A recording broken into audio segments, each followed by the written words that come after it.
Come on.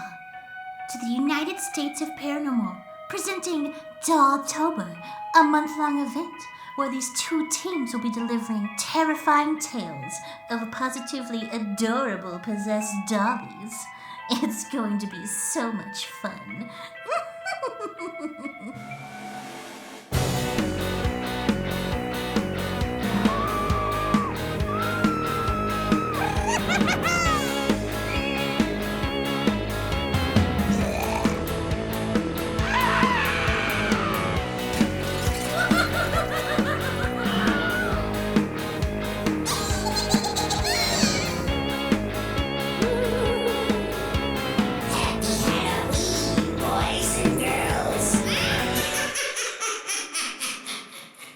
A moment to appreciate Brandon's imitation balsa wood mask.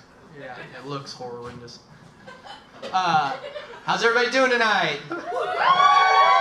Nice. Thank you to everybody that dressed up. The rest of you should be ashamed of yourselves. Yeah, you should be. Yeah, that's right. I'm saying that I don't have a costume on. That's my bad. We're dressed up as sad people. Yeah, basically. There you go. See, he knows in the back. All right, well, for those who weren't here last time, we're the United States of Paranormal Podcast. We're a weekly podcast that's based out of Texas and Indiana. We're the Texas team, Team Tejas. Team Boogers is up north where they belong. That said, each team brings their own flair to how they deliver our stories. Team Boogers have a nice, easy listening vibe about their storytelling with a few jokes in there. And we rely solely on potty humor and anal tuberculosis. Are you That's how are we, you going to take the mask off for the... I bought it. I'm going to use it. That's horrible. I mean, listen, it's better for all of us if you leave it on. I promise.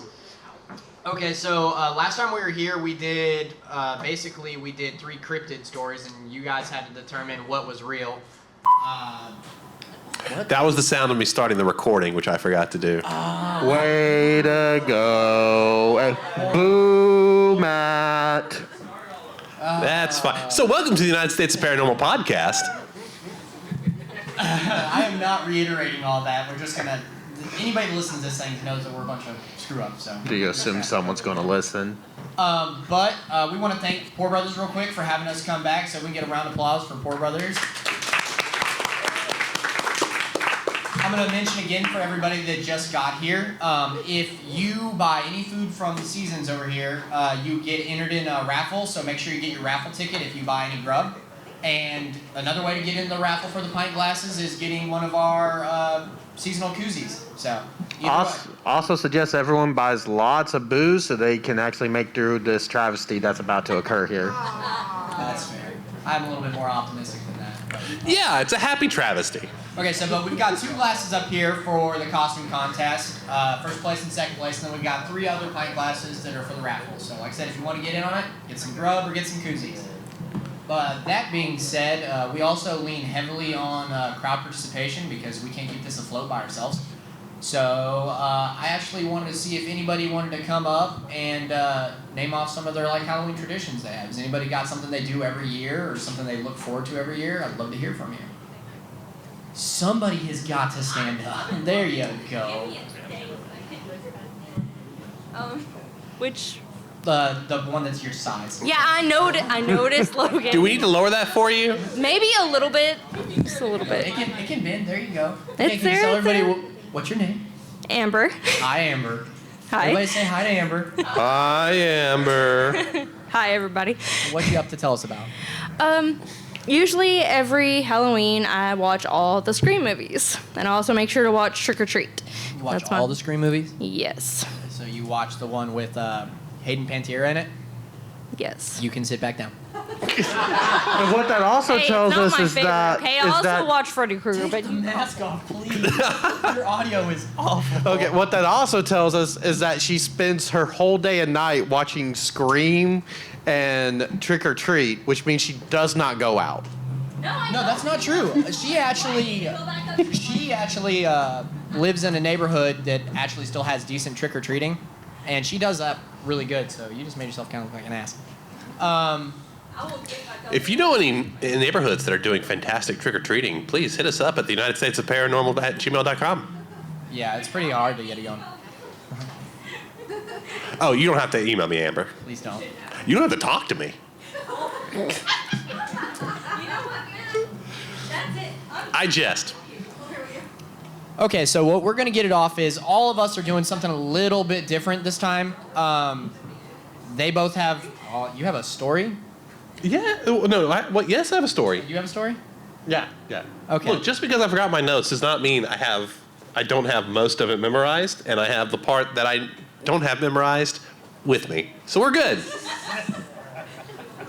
So last time we did this, we were lying to you for 2/3 of the night. This time, it's only 1/3 of the night. Okay, so she said that she watches Scream. Does anybody else have like a go-to must-watch Halloween movie? You guys are the worst. Monster Squad is my top 3. Top 3 Monster Squad. For me, it's Halloween 3, Season of the Witch, Monster Squad, and Trick or Treat. But Monster Squad it's slept on, man. It's like Goonies meets Universal Monsters, man. Does Wolfman have nards? Those questions like that got answered for us in that movie. Well, I just watched the new Hocus Pocus last night. Anybody see that film yet? No. You're not missing out. That's what I've heard. I tell you what, it would be a fantastic movie if you're 13 years old. That's probably what they're aiming for. Which is probably what it was for the original as well. I think Matt just stumbled onto the point of the film. Yeah, I mean, I can still watch things. See, now, what we missed out on here with the crowd participation is we forgot to tell them that there's bribes up here. If you participate, you get a sticker. We've got some really cool stickers. Come get a sticker. Good Lord. But if you participate, you get a sticker. So technically, you get a sticker, even though you didn't come up to the mic. So don't you come up here and get you a sticker. Come on out. Amber, I'll make you a deal. Yeah. You have a choice. You can have a sticker, or you can have a firm nod of approval from myself. Over here, we've got actual podcast stickers over here. Which I see where we stand. And then we got our brewery ones right here. Yeah, it's Mothman drinking some booze. That's a good choice. We also got some cryptid stickers here from Dan and Dawn over there in their ye old cryptid RV. Dun, dun. Wait, did they bring that here? Yeah, it's parked out in the parking lot. Oh, dope. I'm gonna have to come look at it. I've seen photos. I'd love to see it in person. So it's hard to believe that nobody out here has like a favorite Halloween. Is everybody just shy, or do all you all just do the Halloween a serious injustice? Good Lord. Do you watch something every year for Halloween? I do. I always watch Season of the Witch. I watch Trick or Treat, and I try to watch Monster Squad if possible. Oh. But I watch Monster Squad multiple times a year, so let's be honest. It's a fantastic movie. Look, are you gonna participate? I'm proud of you. Now, the people at home that are listening, she is dressed as Eddie, which is dope as hell. And then Yeah, and then we got Surfer Boy Pizza. Man, I forget his name. Argyle. There you go. Have you tried that pizza from Walmart? Dude, it is amazing. Like, you wouldn't think Walmart pizza is great, but they have Surfer Boy Pizza there, and it is outstanding. Oh. What's up, Eddie? What's your real name? My name is Lindsay. Lindsay? What you got for us? So we watched we call them Ghosty Boys, but we watched the Ghost Adventures thing they do at night. Oh, you watched the Baggins. Yeah. Yeah, we talk about Baggins all the time on our podcast. That probably wasn't you. That was probably him. What are you doing? I'm making her louder, and that's making problems. I'm sorry. I'm taking care of it. It takes me a minute. There, I'm closer. So you're saying you watched the Baggins? Yes. What'd you guys watch?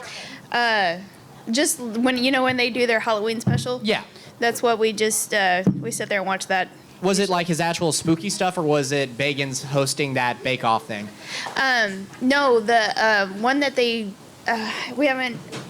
I can't remember if we watched it. It was last like year. Hell something. They did something special this year. Yeah, it was like a 12-hour or all-night thing That's that they a lot did. of Yeah. Baggins to watch. We 12 didn't hours. stay up all night. That's too much. It's Yeah, either discover- that or Nightmare Before Christmas. It's fair. Now, is Nightmare Before Christmas a Halloween movie or a Christmas movie? I'm always arguing. Oh, now everybody wants to talk. We struck a nerve. That's what my husband thinks. It's a Halloween movie, but my thing is, it's both. Both's a solid answer. I would say Christmas because, they sing This Is Halloween and then the rest is Christmas content. Yeah. So. I will say we are slowly getting better Christmas movies to watch traditionally anyway. So we can leave Nightmare Before Christmas at Halloween, and now we can start watching the things. movie's about him. But being now Santa we've got Claus. now we've got Krampus. Now we've got Santa Slays, which comes out this year. Yeah. Yeah, Yeah. there's hope. I'll go with you. It's both. And I'm really It's a solid picky one. about like my Halloween movies. I'm kind of over the jump scare. I want the thriller. Yeah, That's what I want. horror movies as of late have been rough. Yeah. There's some good ones out there, but a lot of them lean on the jump scares. Like I unfortunately. really like 13 Ghosts. I know like a lot of people. Well, and a lot of like- people in our show, a lot of Yeah, I people in our love that network movie. like 13 Ghosts. It's a great movie. That The one ghosts and look then- amazing. Yeah, it has Tony Shalhoub in it. Like, who dislikes him? He played Monk. Oh, okay, yeah. And there was another one. What's the guy that played on Back to the Future? You talking about Michael J. Fox. yeah. The one where the ghosts follow him around. Frighteners. Yes. Oh, you were Love my new that best movie. friend. I love Frighteners. I not a love lot that of people movie. have watched that. I mean, but if you're Michael going to J. talk Fox about can see ghosts and they hang out with them. And he uses them to go make cases to bug people, so they call him out to get rid of them. I mean, if you have to see dead people, you might as well put them to use, right? Yeah, exactly. They are gross looking too. The nerdy guy that's like constantly love that like movie. sniffing and It's my everything. favorite. Yeah, he's pretty gnarly. Yeah. So. Oh, fantastic choices. Thank you You're very much welcome. for coming up. Come grab a sticker. Yeah, hey, yeah, come get your sticker. You got cryptids over here and podcast stickers over here. There's a bunch of random cryptids getting drunk. You got Chupacabra, you got Mothman over here. This is our Dolltober. This is our month-long event that we did. And then over here we got our Pour Brothers Cryptor Treater. I could have not named him something harder to say. Thank you. Yes. Thank you for coming up. I noticed your Cryptor Treater is only the one in the Haskins mask. No, it's not. This is all the Oh, is it? pumpkin mask. Oh, it's the mask. See, stickers, participation. Anybody else want to talk? There you go. What's your name? Diana. Everybody say Hi, hi, Diana. Hi, Diana. What are you in for? So Wait, hold on. Let me try and guess your costume title at Spirit Halloween. I didn't buy it in Spirit Halloween. Oh, I just assumed. I apologize. made People at it. home that can't see, she's dressed up as Poison Ivy, and her Arkham. Oh, it says Arkham. Yeah. Okay, I apologize. I'm stupid. Well, to be fair, she left a lot of her leaves are on the table, yeah. I think too. Lazy. I mean, to where make did up the for it, costume Matt come is illiterate. That's hurtful. What you got for us? So mine isn't really movie related, but I listen to the Evil Dead the musical soundtrack every I've never Halloween. seen the musical. It is so You are good. missing It is pretty funny. It I love is Evil Dead. beautifully done. Also, Beetlejuice the musical, fantastic. I have mixed feelings about the Beetlejuice one because the guy that I want to say the guy that plays Beetlejuice seems annoying, but Beetlejuice himself is annoying. Correct. So, but no, I want to check him out. I haven't. I think the only musical I ever really know is Rent, and I love Rent. Rent's fantastic. Yeah. Yes, if you want a very fun, ridiculous musical, Evil Dead, phenomenal. I definitely need to check it out. You come up here and get you a sticker. Okay, so crowd participation's going great, so they're really gonna hate what I have for my story tonight. Just throwing that out there. Which, you know what, we're gonna go ahead. Yeah, let's talk about your story real no, quick. no. I'm not going to show anything. I'm not going to show anything. I just want to show. He apparently visited the local Starbucks and wrote a book Yeah.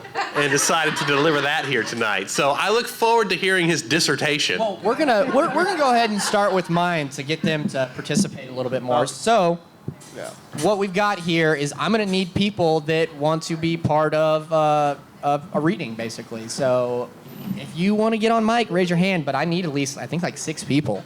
Oh, God.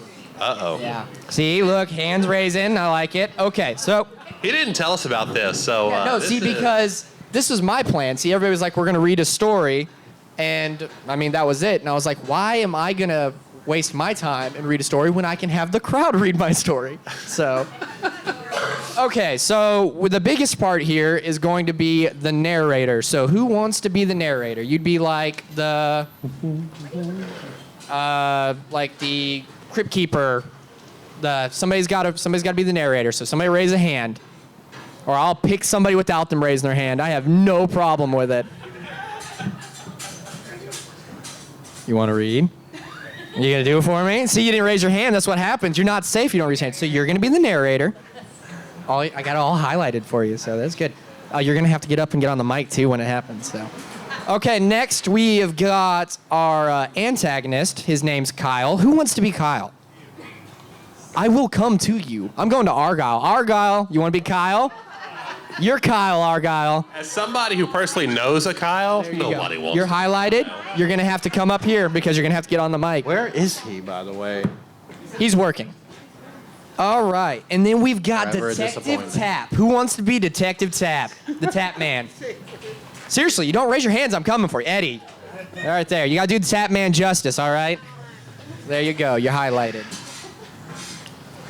People not raising their hand like they're I saying. really appreciate the creativity. You really spent some time coming up with these names from nowhere. All right, I've got the Ghost Trick-or-Treater. Who wants to be the Ghost Trick-or-Treater? There you go. See, as I go, the lines are getting smaller, so the people that didn't raise their hands, you really whiffed it there. All right, I've got the Scarecrow Trick-or-Treater. Who wants to be the Scarecrow Trick-or-Treater? I'll do it. There you go. No name for the Scarecrow trick-or-treater? No, it's just a Scarecrow. All right, I've got a Coroner. Who wants to be the Coroner? You want to be the Coroner? Who wants to see how he spelled the word coroner? Listen, I had my stuff spell checked, so for He one. finally spent that $5.99 on Grammarly. Who wants to be the Pumpkin Trick-or-Treater? There you go. Alrighty, and then we got Officer Strawman. Who wants to be? There you go, right there. There you go. Look, you have the smallest line. There you go. You're good. Alrighty. Now, you guys all of you are highlighted now, but you're gonna have to keep up with it because you gotta see when you gotta talk, okay? It's gonna be leaning hard on the narrator and Kyle, so good luck to you guys. And you know what I can actually, you wanna give a mic to somebody else, or do you think we're good? What? Yeah, I don't mind loaning my mic to somebody. Give me your mic, Brandon. But it's mine. We get to sit back and relax at this part. This is all on them. This was all part of his ploy to silence us and to steal the show for himself. Narrator, you are gonna need this. Oh, I only have like 3 things. All right, Maddie, let me see your mic. And where is Kyle? Argyle's Kyle. So there you go. So these here for the smaller parts, even though in the same theater there is no small parts. I love you. I'm a small person. And we can keep this up here to judge them. And we're short. What's going on over here? I'm actually shorter normal. We need the shirt. Well, I'm not gonna walk by the speaker anymore. I don't know what to do. You good over there? I was doing what y'all were doing earlier. Hey, testing it. Okay. Where should I stand if y'all don't have a... Alrighty, so I think we're ready to get started. So it's gonna be you, Mr. Narrator. Now I'm gonna be here as a director. I'll give you some creative notes if needed, but I trust you. I think you'll do it. I guess you and I need to giggle maniacally. Okay, yes, I can't wait. Alrighty, take it away, narrator. It was October 31st, and the sun was beginning to set over the small town of Etna Green. The day was just about over, but Halloween night had just begun. And this particular Halloween night will be a especially long one for Kyle Parker, a man hated by most and suspected of the horrendous act of murdering children. Though the town and local police could never prove it, seeing how the bodies of the children had never been found, this might discourage most officers, but not Detective Tapp, the man currently parked outside Kyle's house with the lukewarm cup of coffee, watching, waiting, and hoping this sick bastard will slip up. I liked his read. That was nice. And why did people laugh at child murder? There you go. There's the narrator. All right, let's go. There you go. You got it. Halloween parked outside my house on night. Hey, Tap Man. Wipe that smile off your face, Parker. I know you did it, and it's only a matter of time before you slip up. And I'll be right here waiting to send you right where you belong. The only place I belong, Detective, is on my couch eating all this Halloween candy while I watch The Great Pumpkin. And think about how cold your miserable ass must be in your freezing car. Laugh it up, Parker. Halloween night has a way of dredging up people's demons and ghosts. Maybe yours will finally come to collect. Ooh, spooky. Enjoy your coffee, Tap Man. Kyle walks back to his poorly decorated house, slams the door behind him, and turns off the porch light to keep the local kids away from his doorstep. The sun has set and the night has begun, but Kyle would soon realize turning off the porch light isn't always enough to keep the trick-or-treaters at bay. The large man drops down onto his well-worn-out chair with his bowl of candy and starts to dig in when he hears multiple wet thuds on his back window. What? What the hell was that? Anybody want to make a wet thud noise in the mic? No, thank you. He slowly gets up and walks his way to the window, pulling open the curtain to see eggs dripping down his window. But they weren't ordinary eggs. They were chocolate Cadbury eggs smashed into the glass, slowly oozing their sugary filling. What kind of kid would waste good candy like that? He stops mid-sentence when he notices two silhouettes in his yard. It can't be. He narrows his eyes, trying to get a better look at the two children, but right as he is about to get a good glance, they dart off in two different directions, giggling. Fuck, that was unsettling. Hell no. Kyle quickly closes the curtains, reaches over and locks his door. It's gotta be the damn neighbor kids messing with me. This whole town can just go to hell. Nobody's gonna ruin my night. Right, Scooter? Kyle taps on the glass of his small aquarium, trying to comfort himself by conversing with his goldfish. He sits back down in his chair and reaches into his bowl again when he feels a sharp pain. Ah, son of a bitch. He looks down to see why his hand hurts, and he quickly finds out his candy was no longer the only thing in his bowl of goodies. All of his sweet treats were nestled in what looked to be a dozen or so old razor blades. How the hell? Is someone here? His eyes dart around in panic. From behind him, he hears low tapping on the window and a small, shaky voice. Mr. Parker, is that candy for me? Kyle turns into his horror. There in his window is an impossibly familiar trick-or-treater in a ghost costume looking worse for wear when the last time he had seen her. Oh, God, no. In his state of fear, Kyle drops his bowl of tricks and treats, scattering candy and razors all over his floor. What's the matter, Mr. Parker? You like you've seen a ghost. It's just me, remember? You promised to give me lots and lots of candy, so I'm here to get it. Just let me in. No. This gotta be a joke. It's not a joke. You promised me candy. Now give it! The little ghost screams as she slams her palms flat against the window, startling Kyle. He fumbles and falls to the floor, cutting himself on the blade. He tries to scramble to his feet while he looks up from the floor at his tinted glass front door to see the silhouette of a small scarecrow. Mr. Parker, let me in. I want my candy. You told us we could have all you had, so let us in. Let us in! Kyle scrambles to his feet, winded and cut up, trying to make his way to the back door by his fish tank. Oh, God. Go away. Please. Just go away. I'm not letting go. I'm not letting you.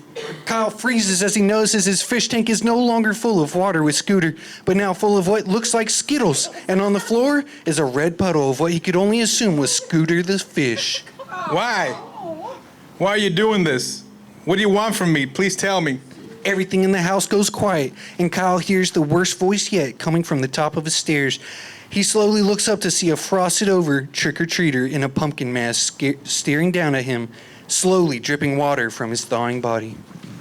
We just want what you promised us. All of your candy. Every last piece of it. Ah! Kyle bolts out the back door, stumbling over himself in fear. He runs up to the detective's car, beating on the window. God, please, you have to help me, please. I'll tell you everything. Just keep me safe. Hey, let's calm down. What's going on? They're back and they're going to kill me, please. I'll confess. Just keep them away. Who's back? What did you do? I did it. I killed those kids. Those annoying little bastards egged my house and beat on my windows, so I killed them all and stuffed them in the deep freezer in my basement. Now, please, just let me get out of here. I knew it, you sick bastard! Put your hands up behind your back. The detective handcuffed Kyle and put him in the back of his car. Kyle put up absolutely no struggle. The man was just happy to be getting away from his house that was now full of local law enforcement. A younger officer approached his tab. How's it going, Officer Strawman?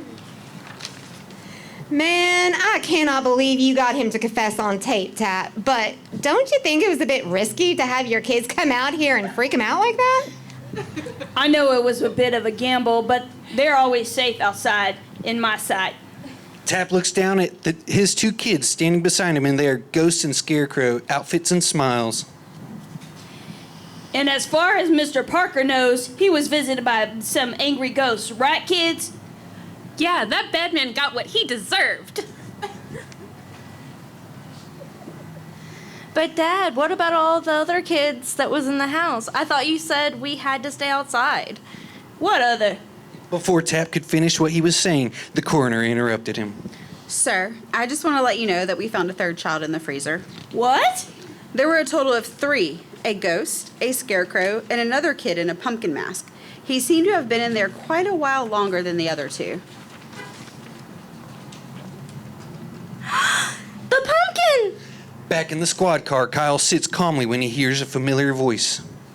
Time to give me the rest of your candy, like you promised. Before Kyle can even utter a horrified scream, the pumpkin plunges his hand down Kyle's throat and rips out a handful of blood-covered candy, looks blankly at the now gasping for life man and says, Ugh, not Almond Joys. Gross. The moral of the story was Almond Joys suck. Everybody that participated, come up here and get you a sticker. You guys killed it. That was great. Oh, I'm sorry. Thank you very much. Still a better movie than Hocus Pocus 2. You want to go get your mic back, Brandon? Look at me, I'm the mic goblin. Very much.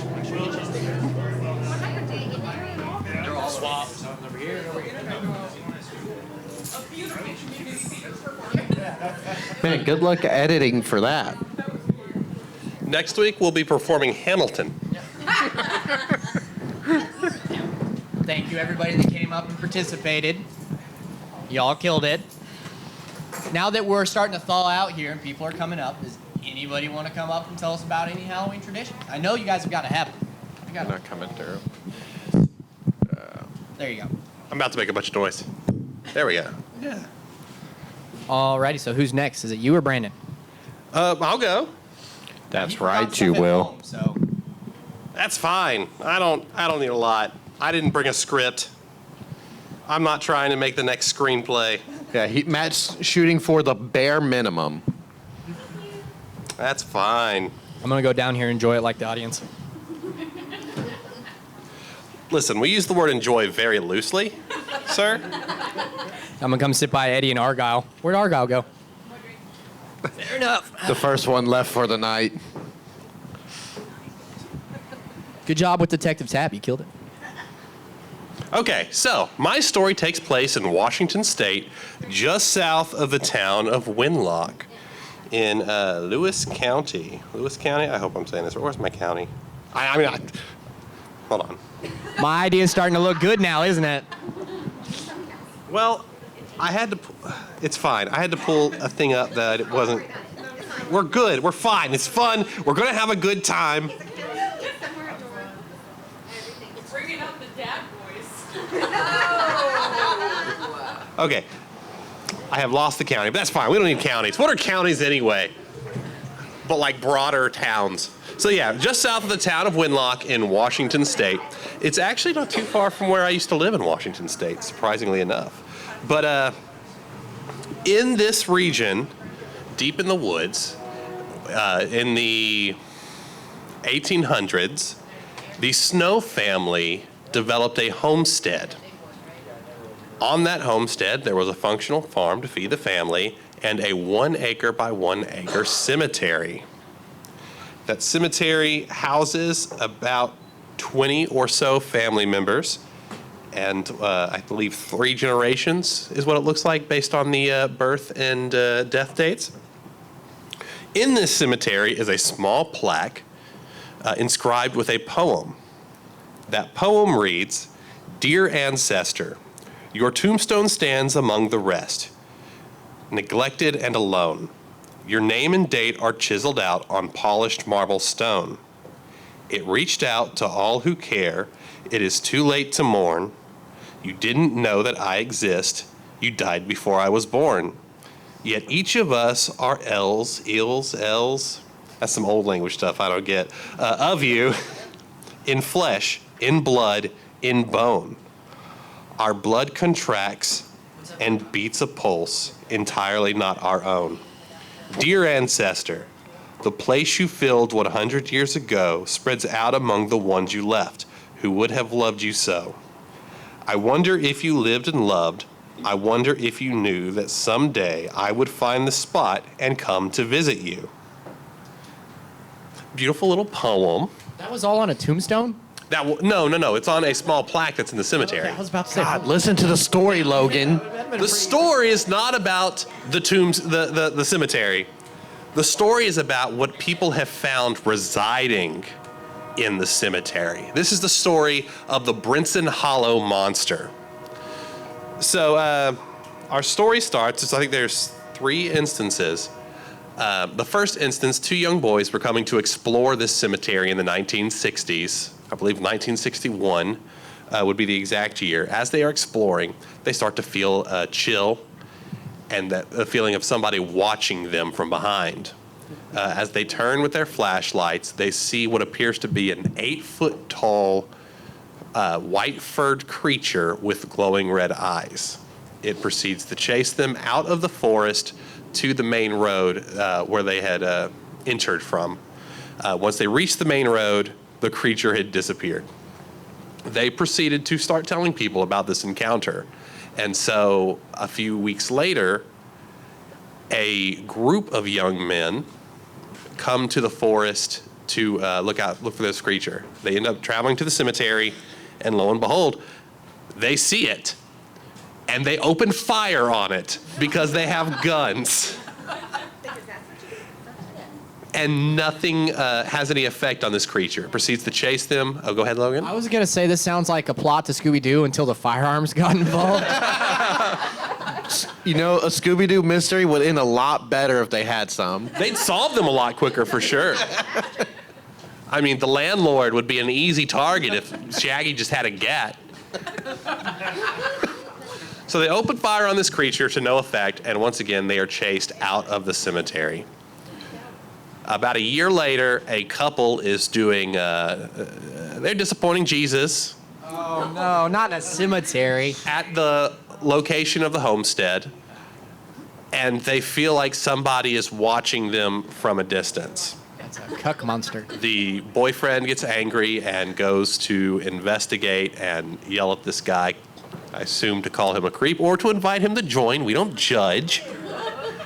And once again is met by a large creature with red eyes. That story ends without them being chased to the road, or without explaining that they've been chased to the road. It just says that they were chased off. Allegedly, there have been some other encounters with this, and that's kind of it for the Brinson Hollow monster. But this region also has other things that have people have reported seeing. One being UFOs. That's a little generic, but that's what they've claimed. Another being a large chimp-like creature seen crossing a creek by 2 hikers that were spending time in the region. And the third, which I couldn't find any specific stories about, but they apparently love this creature so much they build effigies to it and post it up, and that is the Aloke Creek monster. And it seems that they will occasionally put up bush carvings. What do they call it when you like trim a bush into a shape of a thing? A landing strip? A topiary? Oh, that is such a fancy word. Yeah, they periodically put up a topiary of this creature with a little sign next to it explaining what it is. Okay, show of hands. If you're moving to a new town and you find out that the locals like to put up effigies of a monster, are you gonna continue to move there, or are you gonna go somewhere else? Let's see hands. Who's gonna still live there? It's fair enough. Bad choices, but whatever. Yeah, I was about to say Wicker Man, right? Like you see stuff like that, you leave. Things I've learned is if someone hears of a monster or creature in a region, They're going to try and find it, and some people are going to try to fuck it. What stories are you reading? I have heard the people coin the term Wintussy, referring to the Wendigo. That's rough. People are horrible. So anyway, that's my story. It's a short one. Ended it on that note. Yeah, he really ended on Watusi. No, he ended on it. That's a short one. That's what his wife said. All appropriate. I don't see a problem here. I think I am so far doing the best job at living up to our low standards. That's fair. Let's hear it for that. All right, Brandon, amaze us. You don't have any weird sexual stuff in yours, right, Brandon? No. Okay, you're my favorite host tonight. Okay, but look at. Here's the thing, though. He's the one whose stories have ended up with the most. We did the whole month of October. We did an event called Dolltober, and our last Dolltober story was Brandon, and his ended up being. Now, to be fair, I suggested he do this doll because I was like, hey, you can talk about the fact that people like to flock to eBay to buy haunted dolls for some reason. I did not know the doll that I suggested to him.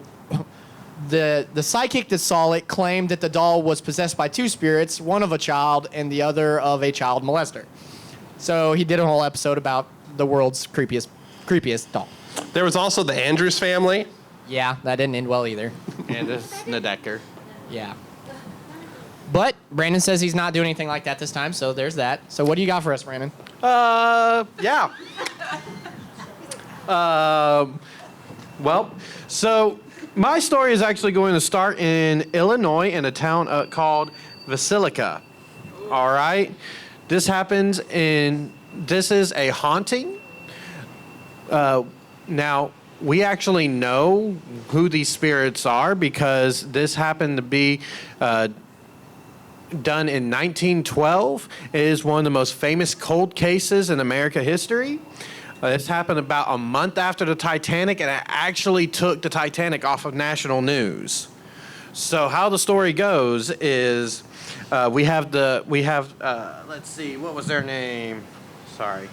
Here I was getting on the Mad About notes, and I don't have my stuff pulled up. Yeah, while we're sitting up there, he was making fun of us both for not being able to keep up with our stories while we read them because he was like, I don't need my story. I don't mess up on my notes. And he's up here stuttering now. All right. So this is going to be the Moore family. All right. We have the father, Josiah Moore, his wife, Sarah Moore, their 4 children, Herman, Catherine, Arthur, and Paul. And unfortunately, they had 2 guests with them, an 8-year-old named Ina and Lena, who were 2 neighbors who were staying the night to play with the girls. So what ended up happening was, as the family went home from church, Hey, you're the guy that keeps count. Yeah, no, he's the worst. Like, he picks us to pieces in the studio if we say, or we lose our spot. Meanwhile, he's doing both. This is why I had the crowd do it. Nobody can judge me if I'm not doing any work. Well, I can judge you. All right. Well, the family went home one night, and then unfortunately, that was the last time that they were saw alive. The next morning. That's a lot of people to die. There's a lot of people.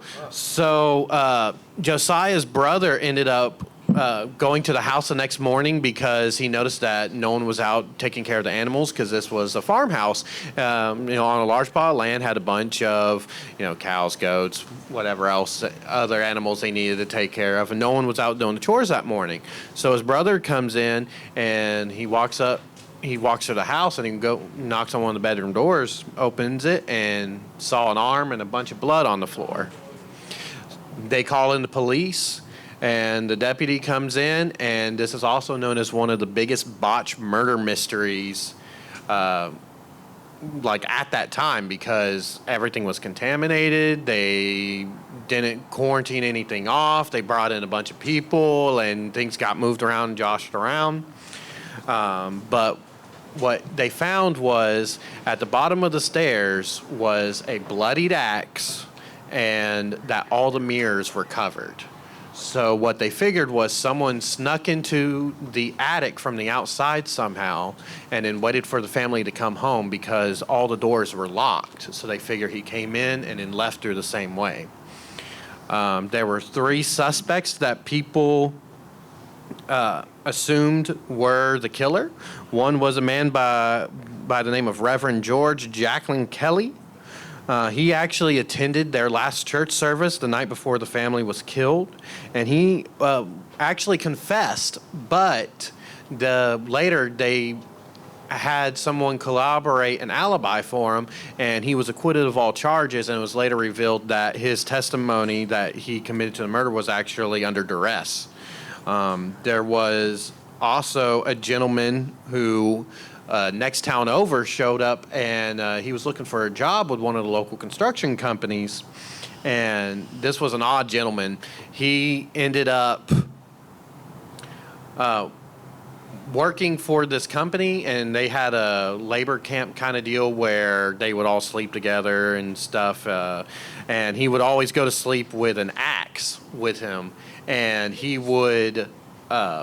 This is my emotional support axe. Yeah. Well, first of all, anything labeled a labor camp is a red flag.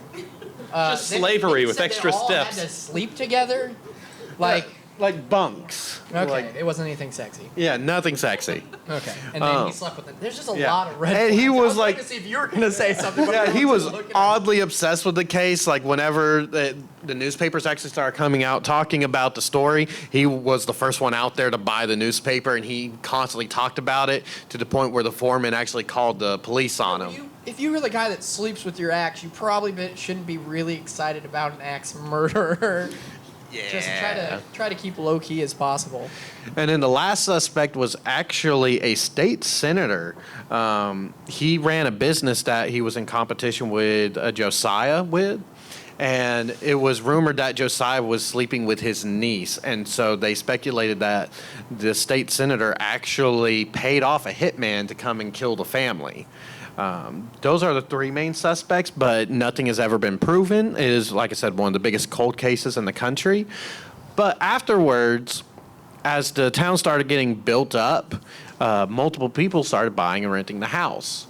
Each person who bought the house would talk about how they were hearing disembodied voices, children giggling. They said when a train would pass by, they would see ghastly figures like go room to room. One woman even claimed to have woken up to a giant 7-foot-tall figure standing over her with an axe. Later in 1994, that's just Dave with his emotional support axe. Why? Yeah. Why is it always the spirit of children that were like murdered horrendously? Why are they always giggling? Like, what do you have to laugh about? I don't understand that.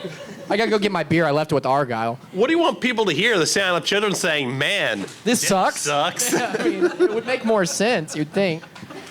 If it's anything like my kids, they'd just be yelling, "I'm hungry," and crying. Yeah, no, asking for juice over and over and over again. Yeah. People would move out of hauntings a lot quicker if they were haunted by like realistic children. All right, well, as I was saying, in 1994, the house was bought by a Darwin and Martha Lynn. They are actually the current owners of the home still to this day.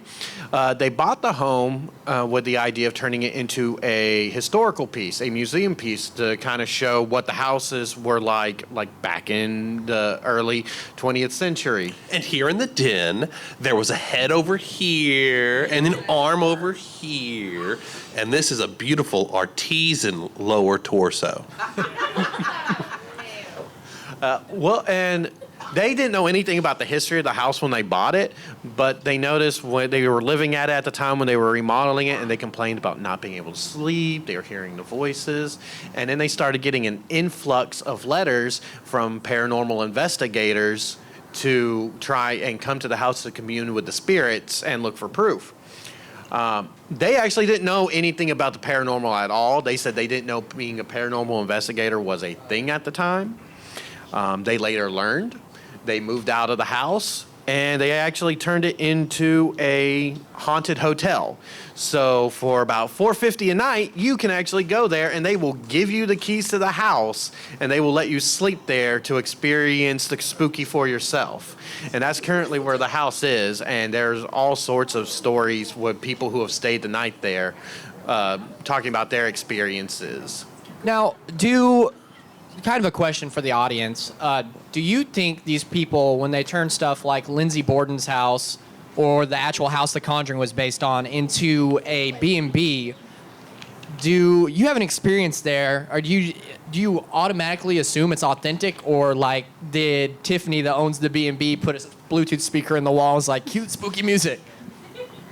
Like, that part's always hinky to me. Well, be like, hey, $4.50 a night, you can come stay where a whole family was murdered. And here's the thing. She gives the keys to the renters for the night, and she just goes away. Like, it is the house key.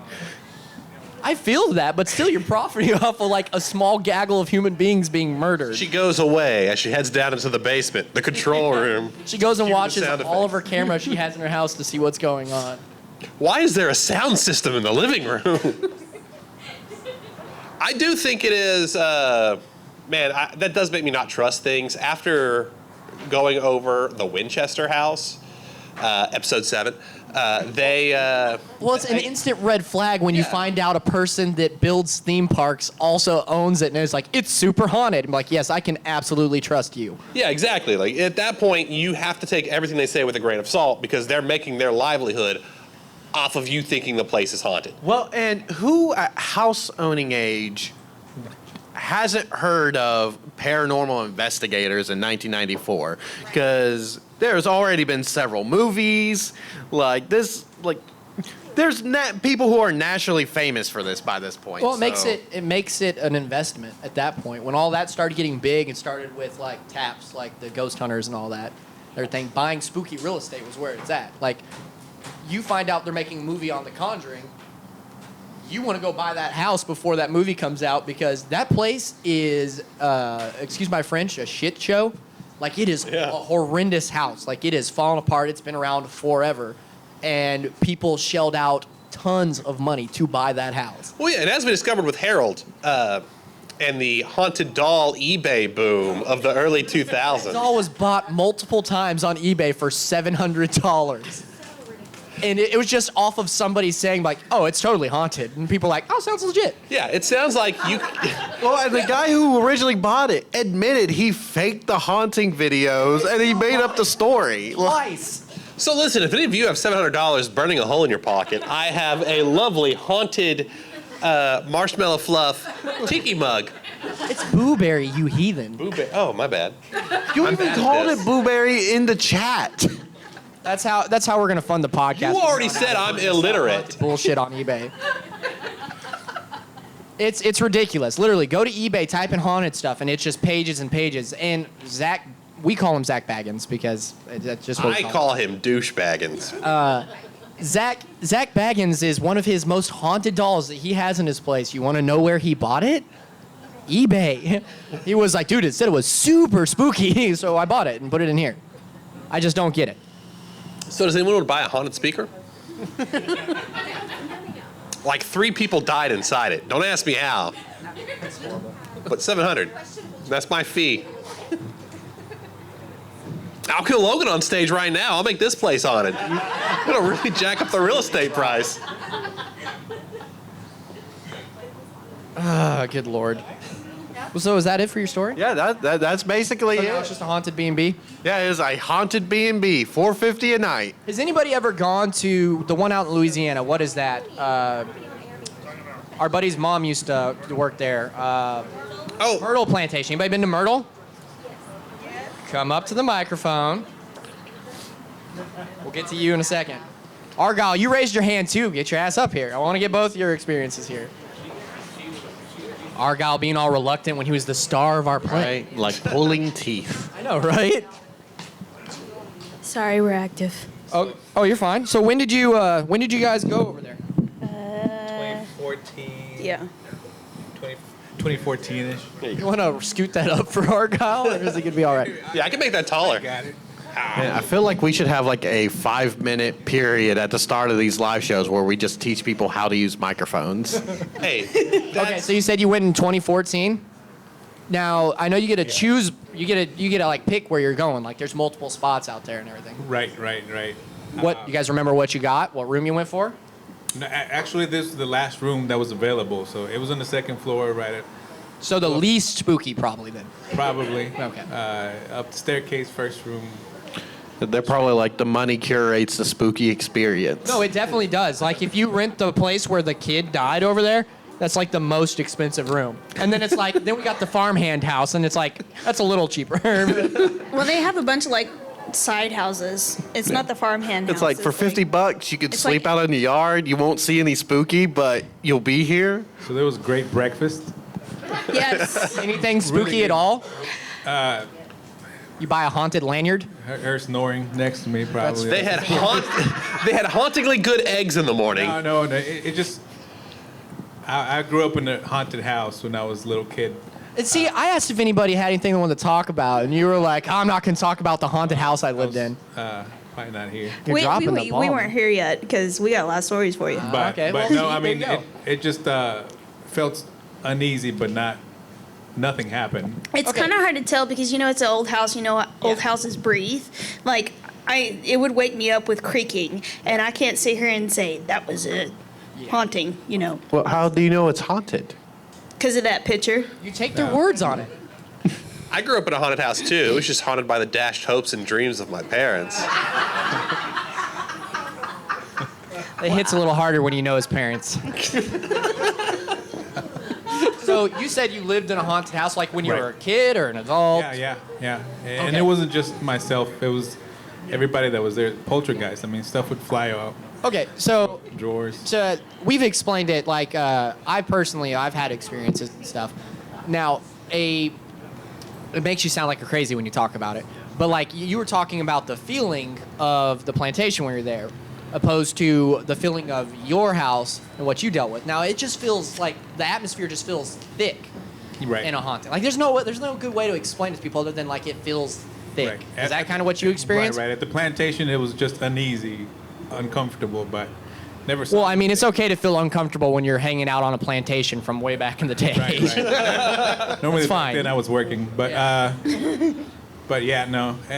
At the house, so I was still a little kid, so it was just home, but stuff happened all the time, so it was crazy. Come on, talk about them playing on the roof. I mean, there were many things happen. Somebody would run across the roof, like literally. He grew up in Mexico. The roofs are flat. It's Yeah, not a. Yeah. Yeah, no. Like somebody was running back and forth on the roof. There was our neighbor could see our left side of the house. We could see the other side. Nothing around it. Have you ever seen Signs? Like, ever seen that? Was it kind of like that? Just less aliens and more ghosts? Maybe. Okay, maybe. fair. No, but I mean, just things would fly open. The drawers would fly open. Did you ever get used to it? Like, just like at first it was scary, but then later on you were just like, it's just the guys running on the roof. No, not really. That's not fair. Really. That's I fair. did wake up one time. The worst thing that happened to me. I woke up and my bed was vibrating. Some people pay for that. Yeah. No, it was vibrating. I was hitting my head on the headboard, and it was like out of place. That definitely builds character for a child. No. I was the only one in the house. My parents were outside, and that creeped me out. Yeah, that's the worst understandable. thing- That's the worst thing that's happened. Like I said, it makes you sound like a crazy person. No, it definitely does. Not calling you a crazy person. I don't talk about my paranormal stuff mostly because I have a paranormal podcast and I wouldn't talk about my personal stuff because it makes you sound like a nutbag. Right. It's really Makes you sound frustrating like because a they make nutbag. great content. Right. Yeah. But that's it. Nothing at Myrtle's though. That's it. Yeah, that's Maybe fair. She had better. We had people we have a friend whose mom worked there and she wants to take us there because she swears it's haunted. But I mean, I'd go and everything, but you go with low expectations. So if you'd like to take us to any haunted places, hit us up at the United States of Paranormal at gmail.com. Absolutely. Yeah, you can reserve our tickets. If your house is haunted, we'll come stay at your house. I mean, anybody? No one? Logan, cook dinner. I will. No, that's nobody. What about you, Eddie? You got any paranormal experiences of your own? I grew up near Roswell about. Nice. So we got alien stuff. Yeah. And I grew up in the middle of nowhere too, so. Ooh. So I grew up in the middle of, it's in Lee County. I grew up in between what's called Lovington and Tatum. And when you're driving to Roswell, you go from Lovington to Tatum, and then you turn left, and there's Roswell. So I would have to drive about 40 miles to school every day. Yeah, because you're in the middle of nowhere. Yeah, literally. So I was getting in probably about 12 o'clock at night, and this car started driving erratically, and I was like trying to speed up, and then he would come up with me, and then I was like, okay, I'll just slow down and let him what go. that sounds like? And then he would slow down. We covered a case about the Smiling Man, and that's how that alien story started too. Was a guy driving a car, and then Really? he thought headlights were behind him of another car, but it was not a car. No. It was. Well, there was a What car. it was, he was driving back home to the area around Point Pleasant, West Virginia, if you're familiar with that region. And there was a car speeding up behind him that eventually overtook him. That car was speeding because it was being chased by a ship that was shaped like a kerosene lantern. Was your car getting chased by a ship that was No, like it was like a old looking truck. It would pass me and it would slow down, and then I would like speed up and it'd speed up, and we were doing this for about 30 miles till I got to my house. So my house is about half a mile away from the highway. And so I hurry up and get to where I need to turn. I turn, make it to my house, and I run into my dad's room banging on the door. Somebody followed me home. Somebody followed me home. He comes out with his shotgun. Fair enough. And I kid you not, this person, or whatever it was, got halfway down the highway, or down our road, and then the lights just disappeared. And usually when somebody turns around, first of all, he couldn't turn around because it was just, a dirt road. You can't turn around. He got halfway down, and the lights just disappeared. See, that sounds less like aliens. That sounds more like ghost truck, which is never good because every ghost truck story I've heard, the ghost truck has been racist. And see, that wasn't the first time, though. That wasn't the first time. It kept happening over and over again. And you can ask my dad. I'm not lying. I know he's Let's not. call Dad. Yeah. I'm kidding. He'd be like, wait at the bar. So do you think it was extraterrestrial or do you think it was ghost truck? I don't know.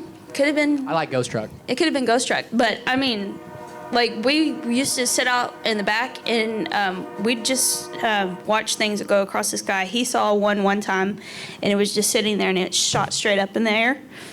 So, I'm not saying it's aliens. It could be. It's absolutely aliens. You It say could it's be, aliens. like the Say Air it's Force aliens. doing stuff. So. Yeah, that too. Double down. I don't know, but Worst thing- if you go to Roswell, they have sinkholes. Those are super haunted. Don't go there. Yeah, I mean, if you die via a sinkhole, You can't swim in it. Your spirit's gonna be pissy. Oh yeah. If I died in a sinkhole, I'd haunt it. Yeah, no, fair trade. I'd wait for people to fall in. He's like, hey, what you in for? They're exactly like the ones over in the Yucatan where the Mayans used to throw people in the sinkholes. It's exactly like that. Well, that's just logical. Instead of burying people, if you got a sinkhole, throw your dead in there. Yeah. Yeah, nothing's better than a mass grave, right? Yeah.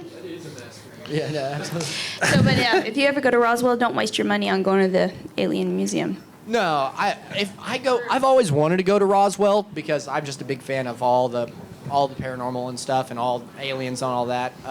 Fun fact: I just want to go there to buy the crash did knickknacks. not happen in Roswell. Really? Nope. It happened in a town further away. But the reason why they're saying it happened in Roswell is because the police from Roswell had to show up. Yeah. So, because that other town didn't have a police department. Yeah, that's fair. So. Also, Roswell's a great name. Ugh. It just sounds spooky. Ugh. Ugh. Smells like cow dung and oil. That's Yeah. I mean, I imagine. They have gotten better, though. Kind of. Not really. I would say ghost truck because if you say that you experienced an alien thing, people are going to think stuff happened to your butt. That's just fact. I don't really like to talk about the alien thing too much because everybody's like, oh yeah, Roswell. But yeah, we used I know. to get these weirdos that would come to our house, and they would be places like they were coming from San Francisco or New York City, and they would come to our house and they were like, we're looking for the man-made mountains. And we're like, what are you talking about? They go, the man-made mountains where the government cut off the top of the mountain? Or like mesas? Yeah. That's rough. They were stupid. Thank you for coming up. All right. All right, you said you've been to the Myrtle Plantation, right? Yes. Why don't you come up and talk about it? She rolled her eyes at me.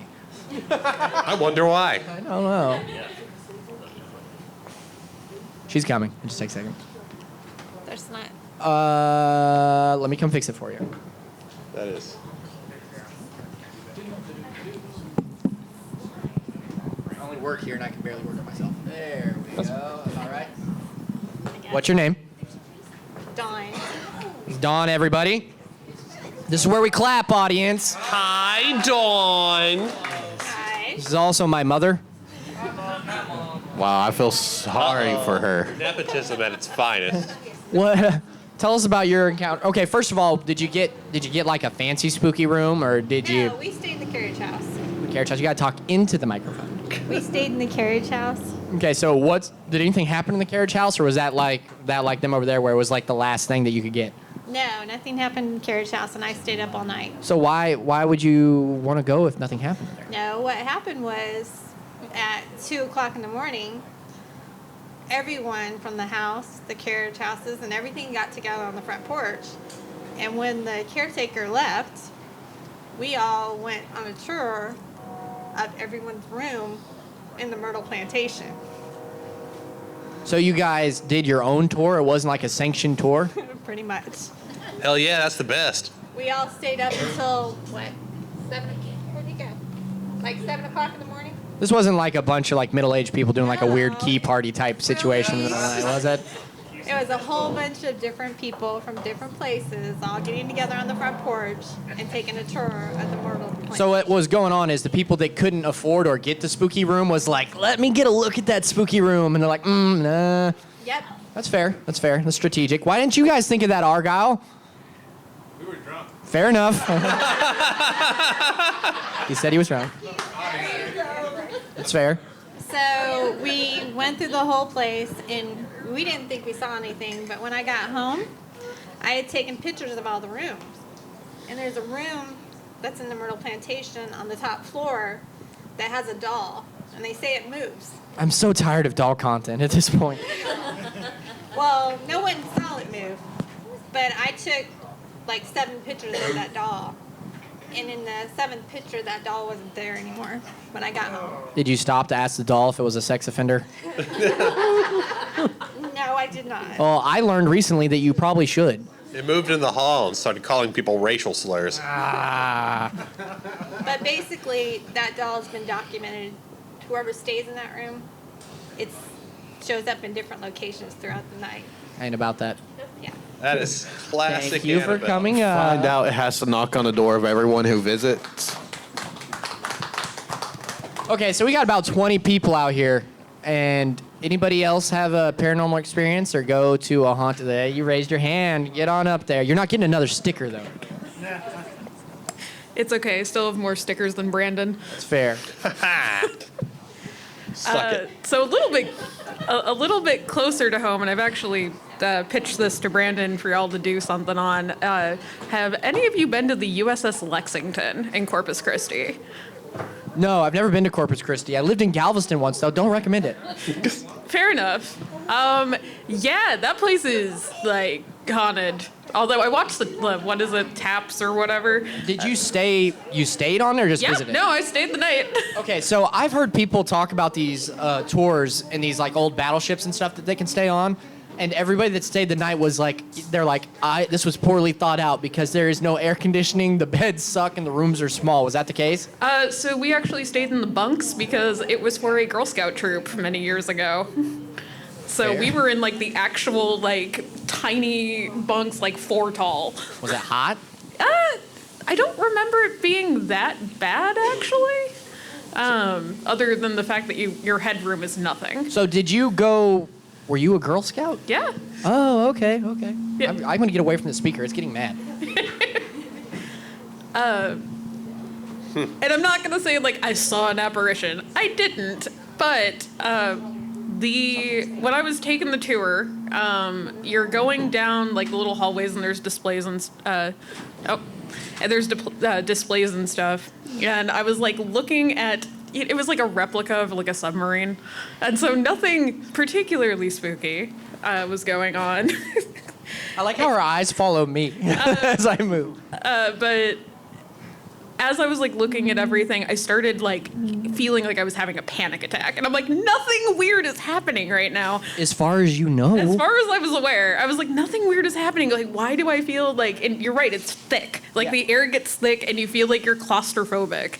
And I walked into the next area, and it was the infirmary, and there wasn't like a big sign being like infirmary this way, infirmary next, where it could be like psychosomatic, and it felt like my hearing like almost cut out. Everything sounded muffled, and there was other people around and no one else seemed affected at all, and like I could almost hear like weird conversation like in these rooms, because they have it kind of like walled off, but like where it's set up like this is where the surgeries were and like whatever.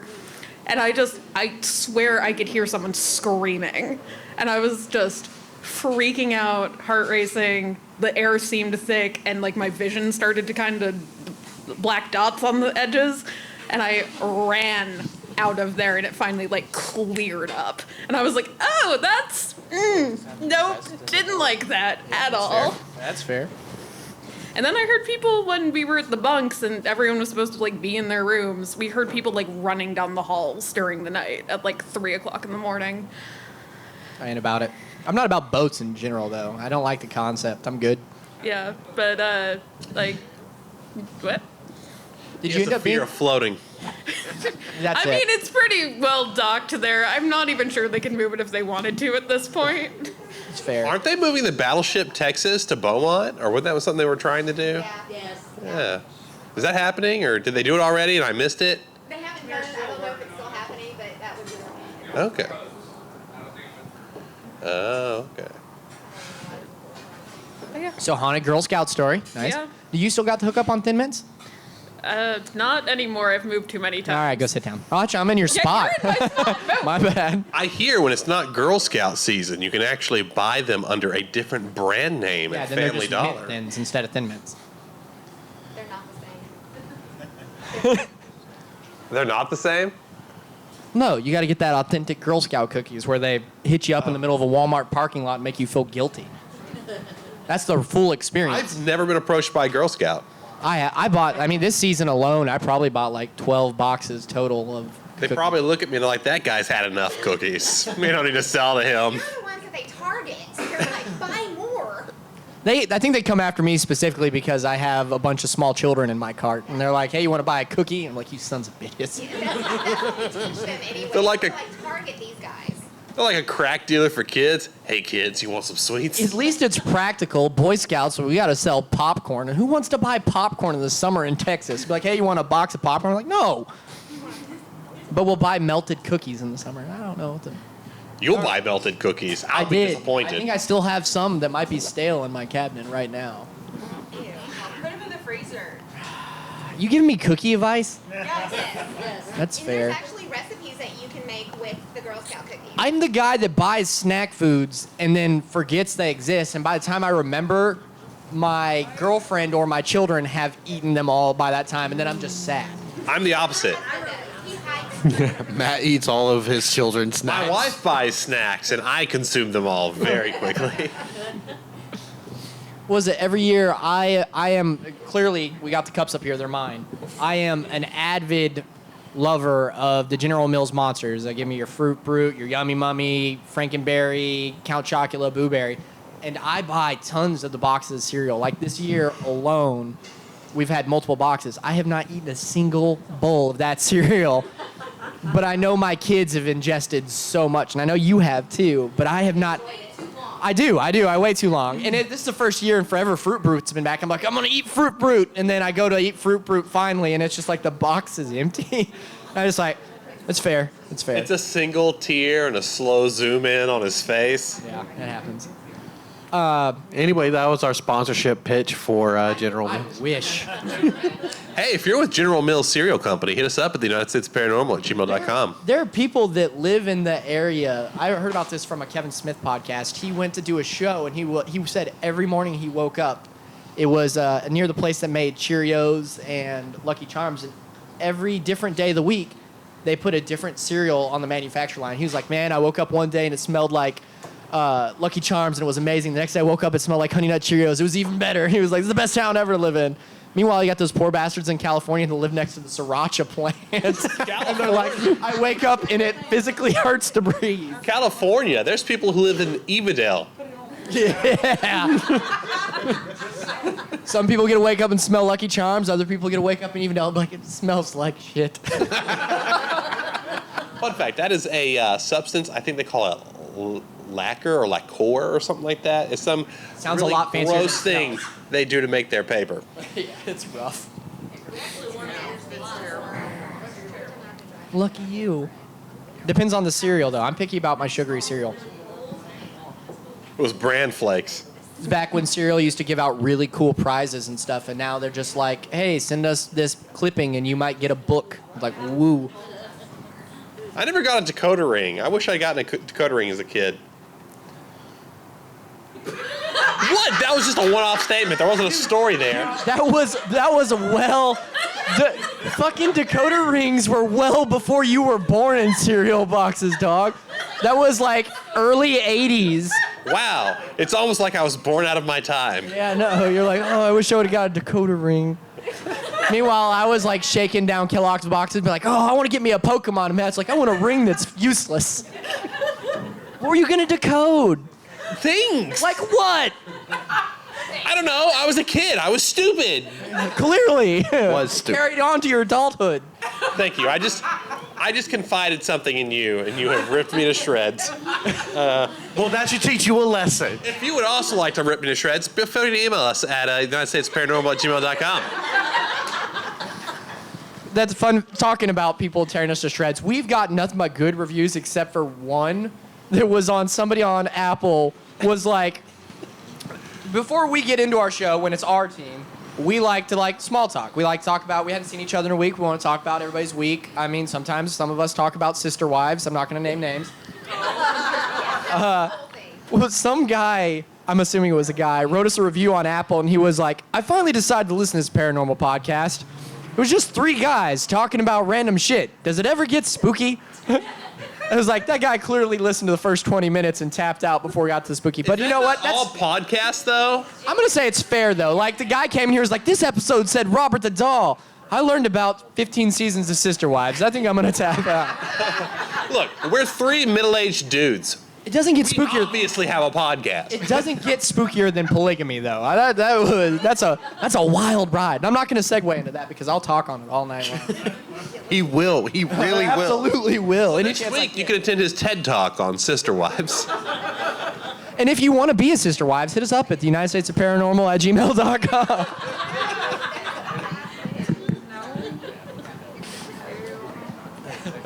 I'm sorry.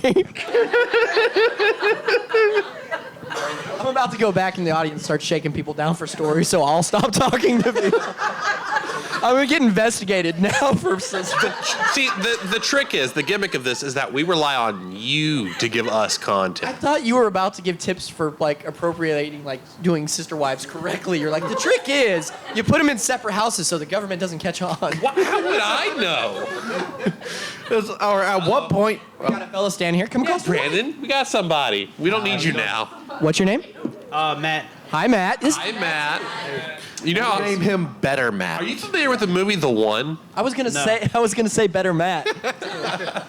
No, sorry, I didn't know this. I walked by. I thought you guys were doing stand-up, so I came in. But this is cooler though. This is actually supposed to be paranormal.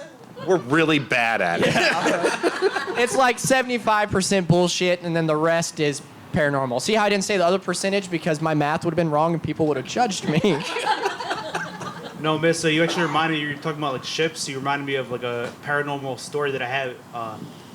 Well, first of all, let me come over there and help you with that mic because you're crouched over and it looks uncomfortable, and I don't want Better Matt to suffer that. If it was lesser Matt, I'd be okay. Better Matt, can you hold my mic for me? Let's be clear. I'm not lesser Matt. I'm the only Matt in your life. This is temporary Matt. This Matt won't love you like I do. Is that all right? Yeah, it should be good. My mic was touched by better Matt. You don't know that, by the way. Let's hear your story, better Matt. Yeah, so are you guys familiar with the USNS Comfort, the hospital ship? Let's just go ahead and assume I am not versed on any shit. We're really stupid. So the U.S. has these two hospital ships, the Mercy on the West Coast and the Comfort on the East Coast. So the Comfort, like it responds, well, primarily it's meant, like during Desert Storm or something, it went over there, it's like for, like casualties and like wars, but when there aren't a lot of them, it responds like disasters or whatever. So like the earthquake down in Haiti. So during the pandemic, they sent it up to New York actually. Like Donald Trump ordered it to go up to New York. So it was up on the west side, and then it was up there in case like shit got really bad and crazy to have like extra hospital capacity, right? Not to interrupt you, but any hospital that's labeled Mercy, take me to a different one. Yeah, yeah, for sure. Yeah. Yeah. Anyway, so it got up there, and then the hospitals weren't exactly overwhelmed, and because of insurance issues, what they ended up doing was a lot of like the homeless and just like random people with like no identity ended up going to the Comfort because they would just pretty much like round people up on the street and just send them to the Comfort. I thought he was going to say that they were just rolling them off the boat. I really did. I thought he was going to be like, they just kind of pushed them off the boat. Yeah, yeah. Anyway, so they would just get these people, and like the Navy corpsmen and doctors on board had no fucking idea. Like just people would just roll in, and we're just like, some of them were just whacked out of their mind. Just like, like just homeless people would just roll in. They would have to figure out what was wrong with them. And so there's a morgue on board. A lot of them actually passed away and died on board. And there was a massive COVID outbreak on the ship. So now the ship is haunted with New York City homeless people, like Haitian people that died in the earthquakes, and like Gulf War like casualties. And all of them are haunting the ship now. And I was on there in February, and like I was walking around in the wards, and the ship is like normally abandoned when it's in like maintenance periods. There's like 19 people on there, but at night there's like nobody there, and like doors would just be like slamming, and then people would be like asking me for change. I would like. I was about to say that. I was like, late at night you can hear, be like, "You got any money?"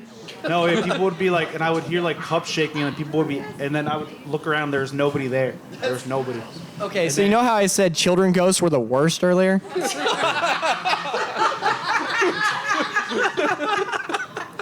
Yeah, I stand corrected. One, it's not just a homeless ghost. It's a homeless ghost on a boat. This is my worst nightmare. Like, I'm at sea. I don't have to worry about the homeless anymore. Like, ooh, joke's on you, motherfucker. Yeah. You got some change? It's okay. Just don't look at it. No, for really, it's fucking. You don't know where to look through a ghost, Brandon. Sorry, there's a lot of them. Letting people finish their stories. No. This is how what they have to deal with every time they tell a story.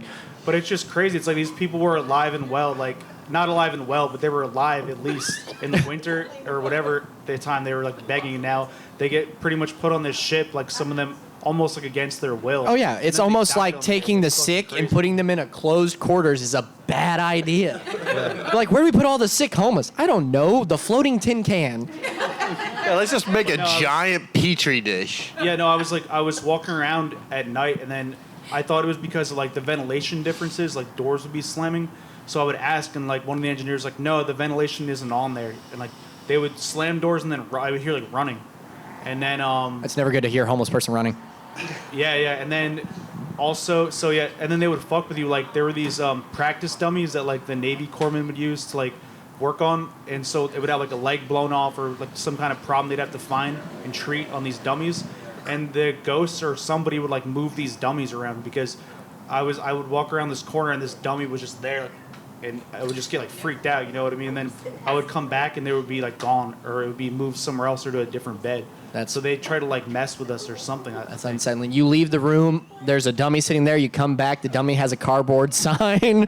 Yeah. Something's not right here. But yeah, so that's like the newest ghost, and then the longtime crew were it was like well known that it was haunted. So you have like like Haitian ghosts, like Desert Storm or whatever that was one of those, and now the homeless ghosts are all still on there, like, and they all are like interacting with forever. Imagine coming across the ghost that you don't speak the language. It's like they're trying to haunt you, and you're just sitting there crying. I don't know what you're saying. No. Fun fact: my mother-in-law has cameras out her window, and we've listened to this audio. And we let Kyle listen to it and everything. She's like, I think there was some spirit outside my window, and I was like, and we're on the second story. And you're like, why would you say that? And she's like, watch this video. And it's a video. Nothing's happening. And then, hola. And I was like, oh, fuck.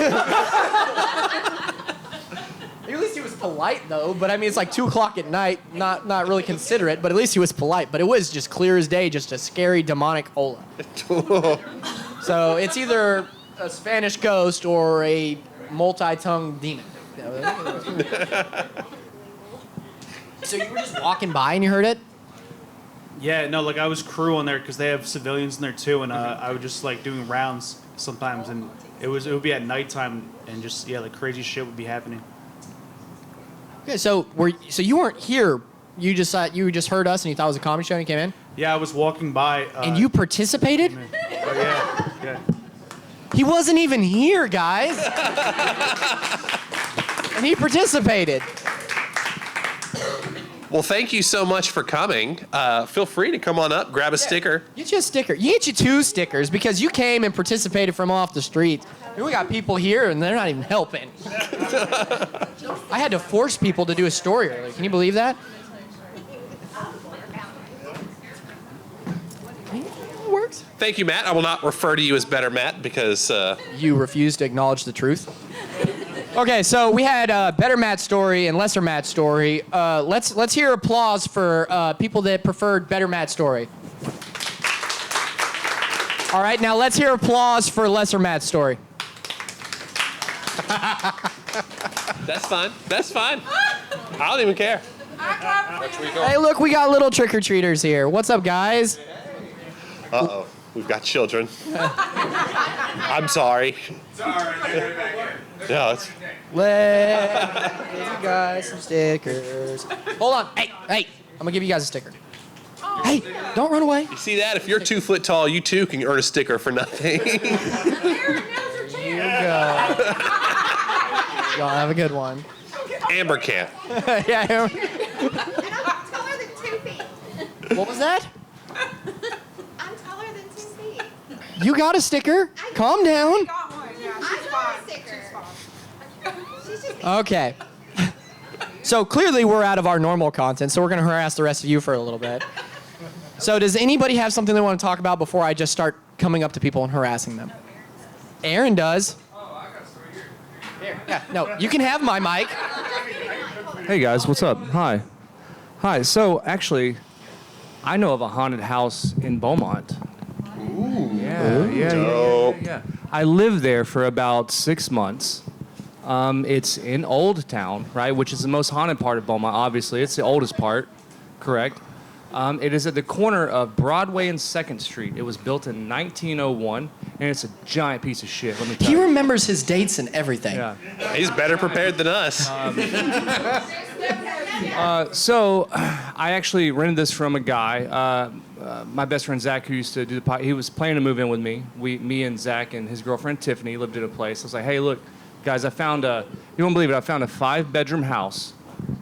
And the rent is $300 a month. First red flag. That is absolutely a red flag. First of all, first red flag. He can podcast with us because he can first clearly red flag. discern red flags. It's like, what was on the advertisement for this? We have all the asbestos, black mold too. So, but you still wanted to move there though, didn't you? Oh no, I totally moved there. Absolutely. I was ready for it. This is why haunting is poor people problems. It's huge, yeah. I'll tell you what's really haunting: these deals. And I don't really care about ghosts, poltergeists, anything like that as far as it goes, because there's never been a body in a morgue with their toe tag read like cause of death ghost. So ghosts are just a bunch of bitches. I don't give a fuck. He's calling out the supernatural. No, like when I hear some weird shit in my house, I'm like, hey, you better pipe down. You owe me rent. You know what I'm saying? Hey, you gonna inhabit the space with me? You better pay some lights. Listen, all of our ghost listeners out there, he is not a affiliated with us. So. No, I'm just saying. So No, I think you're looking at it wrong, though. We got a ringer now. So anyway, we go, we start cleaning the place up and everything, and then for some reason Zach's girlfriend, who is really dumb, might I add, wants to have the landlord's number. You know, she's like, this place is just so messy. I need to talk to him. Like, you're not gonna there's $300 a month, okay? What do you want? What do you want? Well, you didn't list another red flag. You decided to live with a friend and a friend's girlfriend. So- that never ends well. So it quickly became clear to me that the guy who we're renting from is a religious fundamentalist, because when he found out that they were in a relationship, they couldn't move in, right? Oh no! So they were like, "Oh man, we can't move in. We got to find another place." It's like, y'all got to find another place. I can afford $300 on my own. I was about to say, you don't have to split $300 a month to make it affordable. It's already there. So here I am, all alone now in a 5-bedroom, antebellum style piece of shit. Poor you. I'm all alone with my 5 bedrooms. At this point, he's hoping for ghosts so he can split the rent. It's such a. At what point are you going to start subleasing? I just subleased it to ghosts, so. But it's a really interesting building. You could tell it went through just a lot of renovations over the 110 years before I lived there, right? There used to probably be a grand foyer that was ripped out at one point. I think it probably was a duplex at one point, too. You can see the scars from all of the different iterations of this house. All of the asbestos that was not ripped out. And so, but it by the time that I got to it and I inhabited it, it was just a mismatch. And it had upstairs and a downstairs. And all the bedrooms were upstairs. And there was only one staircase to it. And it was like in the back. And you could tell it probably used to be like the servant staircase or whatever you want to call it. It was in like the washroom. So almost off the house. You had to turn a hard 90-degree angle in a really tight room, and then turn a hard 180 degrees, and it was one of those staircases that was like narrow and in like a hall how it goes up. And then interestingly enough, there was a door at the top of the staircase with a window, like imagine a film noir private detective door with a window. And the first time I ever felt anything really weird was I just didn't like that area of the house, right, where the stairs were. I would get really just creeped out when I was walking to it to do laundry. And then when I got in the stairs and I started ascending the stairs, I would always feel like there's something that turned the corner and was watching me, right? So then I would turn back around. And then when I turned back around, I always felt like there was something that would be watching me from up top where the door where the window was. And like, I'm not even a superstitious person, but it got so bad, I would have my dog walk up the stairs and down with me every time.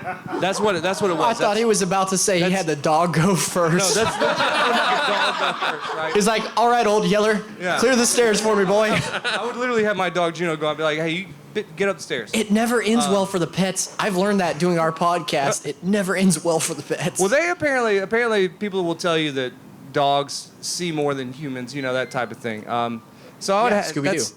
That's just to show you that I was freaked out, even though, whatever, big strong guy. Yeah, I have to tell myself that. Come on, Fido, let's breach and clear the bathroom. But it was really weird. I would get like a mental picture of this figure in my mind when I was going up those stairs, right? Like I knew every time about that 3 to 5 seconds before I would hit it, I would know there would be this figure up there in the window of that door, right? And it would always look the same, long, straight, dark-haired woman, like in white, looking down at me. I would always see that before I went up the stairs. And also, after I started sleeping there, that woman would have my dreams too. Like I would have dreams about this person. We talking like Ghostbuster dreams, like? No, not the good. That's a good kind of dreams. You know what I mean? No, it was not great. But again, it's $300 rent. What am I supposed to do? Yeah, no, for $300, I will ignore a lot. Is this place still is it up for rent? Is it available right now? It is inhabited. If you go to 2nd Broadway, you'll see like a giant piece of shit, and then across the street you'll see like He's a really selling renovated it like a giant piece of I mean, what we're eventually going to find out is that this wasn't the paranormal. This was just asbestos-induced hallucinations. $300, 5-bedroom. A skeleton could walk down my damn stairs and wave at me, and I'd be like, What's up, bro?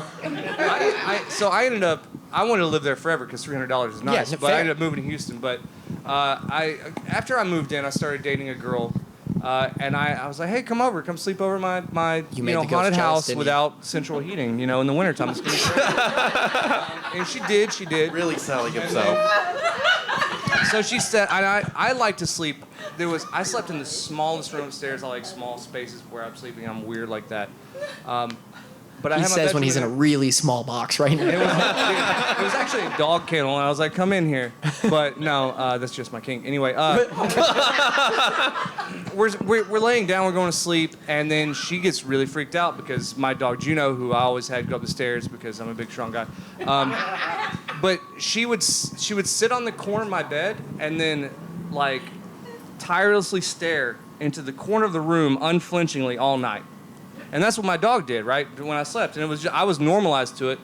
And my girlfriend was like, what the fuck is wrong with your dog? Why is it's okay. He's just staring into the abyss. staring into the quiet? I was like, I don't know. She just does that when I sleep. I was like, I don't The know. dog's just staring off into nowhere, trying to wrap his head around she just does $300 that. rent. And me, I was like, I like to just turn everything to logic. I was like, baby, I think there's rats in these walls. I think that dogs That's how have. you comfort your I was like, girlfriend. dogs have a really good sense of hearing. I think she's just listening to like rats in the walls, and she's like, nah, there's some shit in the corner of this room, and Juno can see. I was like, look, I don't care what it is. This is $300. And so yeah, but she sat there and did that. My girlfriend didn't sleep all night, right? I slept like a baby. Being financially responsible. And then the next morning, I woke up very well rested. You didn't see her ever again. My girlfriend looked at me. I woke up. She looked over me and she said, I'm never sleeping over your place ever again. It's fair. And I stayed there for like 4 more months. She never stayed with me ever again. And that was it. Staying at places like that, you get normalized to stuff. Because I used to live in a loft above a barn at my parents' house out in Vidor. And there was one night that I was sleeping, and my buddy CJ was sleeping on the futon mattress on the floor with me. See, now, because I didn't have central heating either. So what I did was I took a 2x4 and laid a blanket over, made a small tent. My buddy's sleeping, we're sleeping toes to face, And I went to bed with a bag of potato chips beside my head, right? And I wake up in the middle of the night, and I just hear the potato chip bag crinkling. And I live up there, so I instantly know, it's like, oh, it's a rat. But CJ doesn't. He's like, dude, what's that? And I was like, it's fine. He's like, no, what is that? There's something in that bag of chips. And I grabbed the bag of chips and whip it at the wall. And then what looked like a very drunk and confused rat walks out of the fucking bag. And he was like, dude, what the hell? And I was like, hey, we see who's in the bag, man, and not cuddled up on you. We're good. Greg, no! You get used to it. Solid storytelling, sir. Would you like to apply for a job at a podcast? We're thinking about replacing Brandon. Did somebody snag his mic already? Yeah. I returned it. Who'd you give it to? He was very responsible. Gave it to me. Okay, well, you should have kept it, and we should have took his away. Thank you for the story. Has anybody else got a story? I mean, I know you don't have as good a story as $300 rent, because that sounds like a fairy tale. Yeah, it does. It really does. I lived in a converted plantation house in northern Indiana where I paid more rent, and it was divided into 4 other apartments, and I could see into my dirt floor basement through my floorboards, and it cost more than your rent. Listen, I think I You know saw. what that's like in the winter when it gets below 1 out there? It's just below 0, and you're like, I can see the dirt floor basement. And my poor homie that lived with me was living what was a sunroom. There was literally nothing but windows in the cold, and he was like, this sucks. I was like, you're not paying rent. Suck it up. About to say, I think I saw an LG refrigerator box that was going for $300 a month in rent. Where'd you put... I'm going to go snag that. This mic is eerily loud, and I don't like to hear my own voice. I can turn you down. I mean, I get it. I don't like to hear your voice either, but we put up with things. You're full of shit. You love me. What color is that? That pink or orange? I'm on pink. See, this is spookily quiet now. It's a possibility. It is. Can everybody hear me out there, or no? Well, they can hear me. That's fine. So, who else am I going to shake down for a story, or is everybody tapped out? Nobody. Not even like one time at Halloween, I got an Almond Joy and it sucked. Not a single person. This guy's on his phone. I believe we reached the point of scraping the bottom of the barrel. We were long there. Has anybody got a dead horse we could beat? I am the worst person to be at a bar because I keep sitting my drink down unattended and losing it. As if someone would want a roofie, Logan. Okay, so Michelle, why have you not raised your hand this whole time? I really know how, it's not crazy scary. It doesn't have to be crazy scary. I just told a story about a rat and a potato bag chip. That might be really scary for some people. I mean, I would shit myself. I'm gonna be honest. I'm not very tough. There you go. Hey, look, people. Hi, people. Hi, Cody. Hey, Michelle. So this isn't really. I know she has to work a mic. She's in a band. I'm trying to. I stand corrected. Too soon. Okay, so I'm going to be real honest with you guys. I got to use the restroom right now. So somebody else is about to be a podcast host real quick. Now who looks foolish? Shut up. Hey, podcast host. Yeah. Wait, you're going to the bathroom? Yeah. I've been looking for the perfect excuse to go.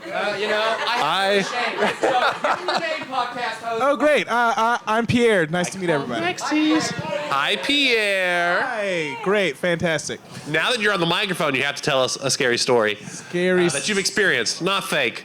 Not like Logan's script, unless you brought a script for all of us to read, in which case I'm happy to critique your screenplay. I see. Do you have the skills to critique a screenplay? I thought you were illiterate.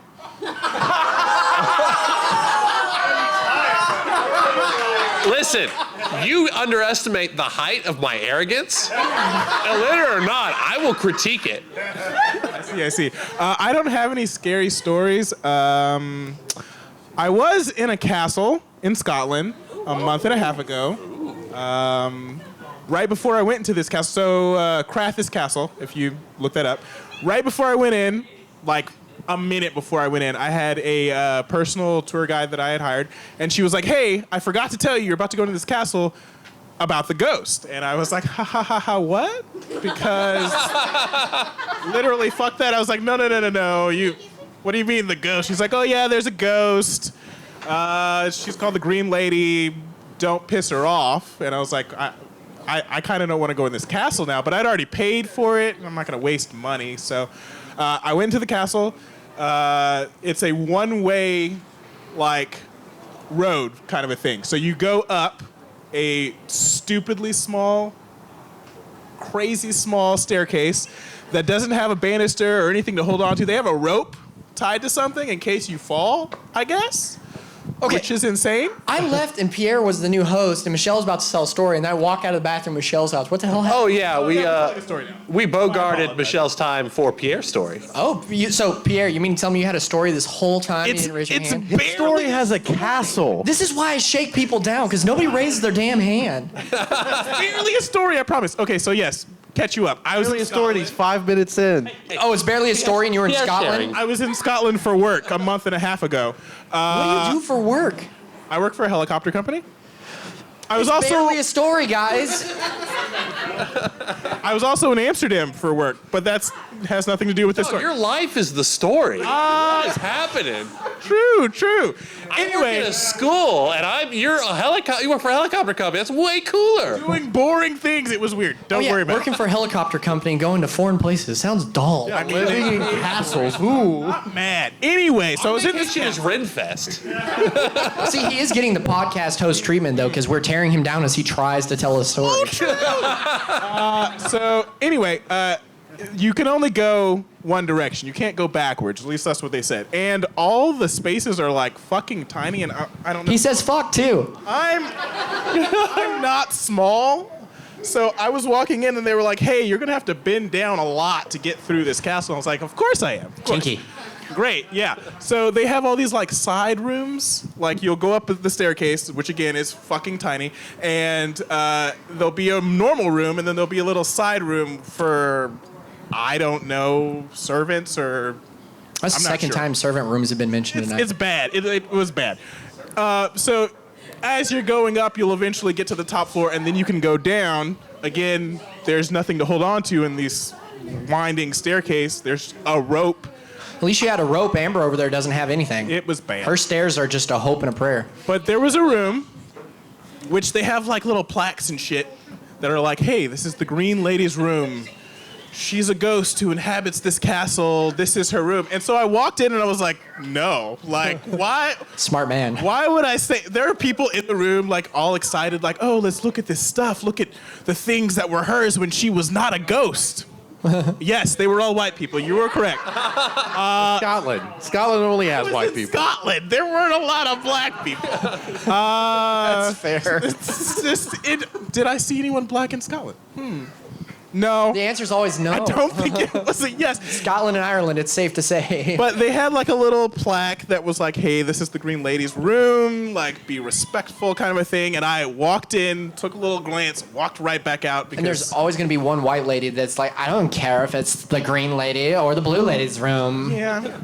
Yeah. But see, that was it. Nothing happened. I mean, I was, again, very respectful because I don't want to get trapped in a castle in Scotland. I feel like that would happen to me. So There's actually a Dennis the Menace cartoon movie about that exact thing. About a random black guy getting trapped in a Scotland. No, it's Dennis the Menace trapped. Oh, okay. I think Dennis the Menace is another one of those things where it's safe to say there's probably not a black person. There's at least one. You gotta go back. I think you're giving Dennis the Menace too much credit. I am. Yeah. I'll let you continue. That's it. There was a castle. I didn't die. Yay, congrats.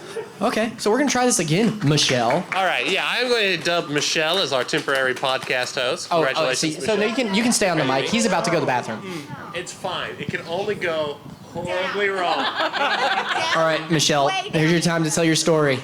It's your moment to shine. Okay, so this isn't like particularly scary, but it's just, I never could make sense of it. So I've been a ghost hunter for a while, and there's this particular cemetery that we went to about 2 years ago that's right over the border in Louisiana. And we went at night, and it was me and Shannon. And we get to this one part of the cemetery, and it's probably about 25, 30 gravestones on the left side. And we had been around there all night. Everybody else was saying that they saw certain things here or there or whatever. I never saw anything. Like, I didn't see nothing. And I was kind of disappointed. I was like, why are y'all seeing shit? And I'm not seeing anything. So we get ready to leave, and we go walking down the gravel road back to the gate. And everybody starts freaking out. There was 3 other people with us, and they said that there was this woman that was holding onto my right arm. And she was like looking up at my face like this, like just looking at me. And she wouldn't let go. She was just holding on to me. And they're all freaking out. They're backing up from me. I didn't feel anything. I could not see nothing. I could not see her. Never did. So they're like, we're leaving. That's enough. So we go walking out of the gate, and I turned around one more time before we left. And for a split second, I saw her. And it wasn't some person in Victorian clothes and white flowing gowns and all that crap. It was a woman that looked like she was anywhere from 25 to maybe 35. And she was wearing jeans and a black T-shirt. She had dark hair. And it was like looking at like somebody like you.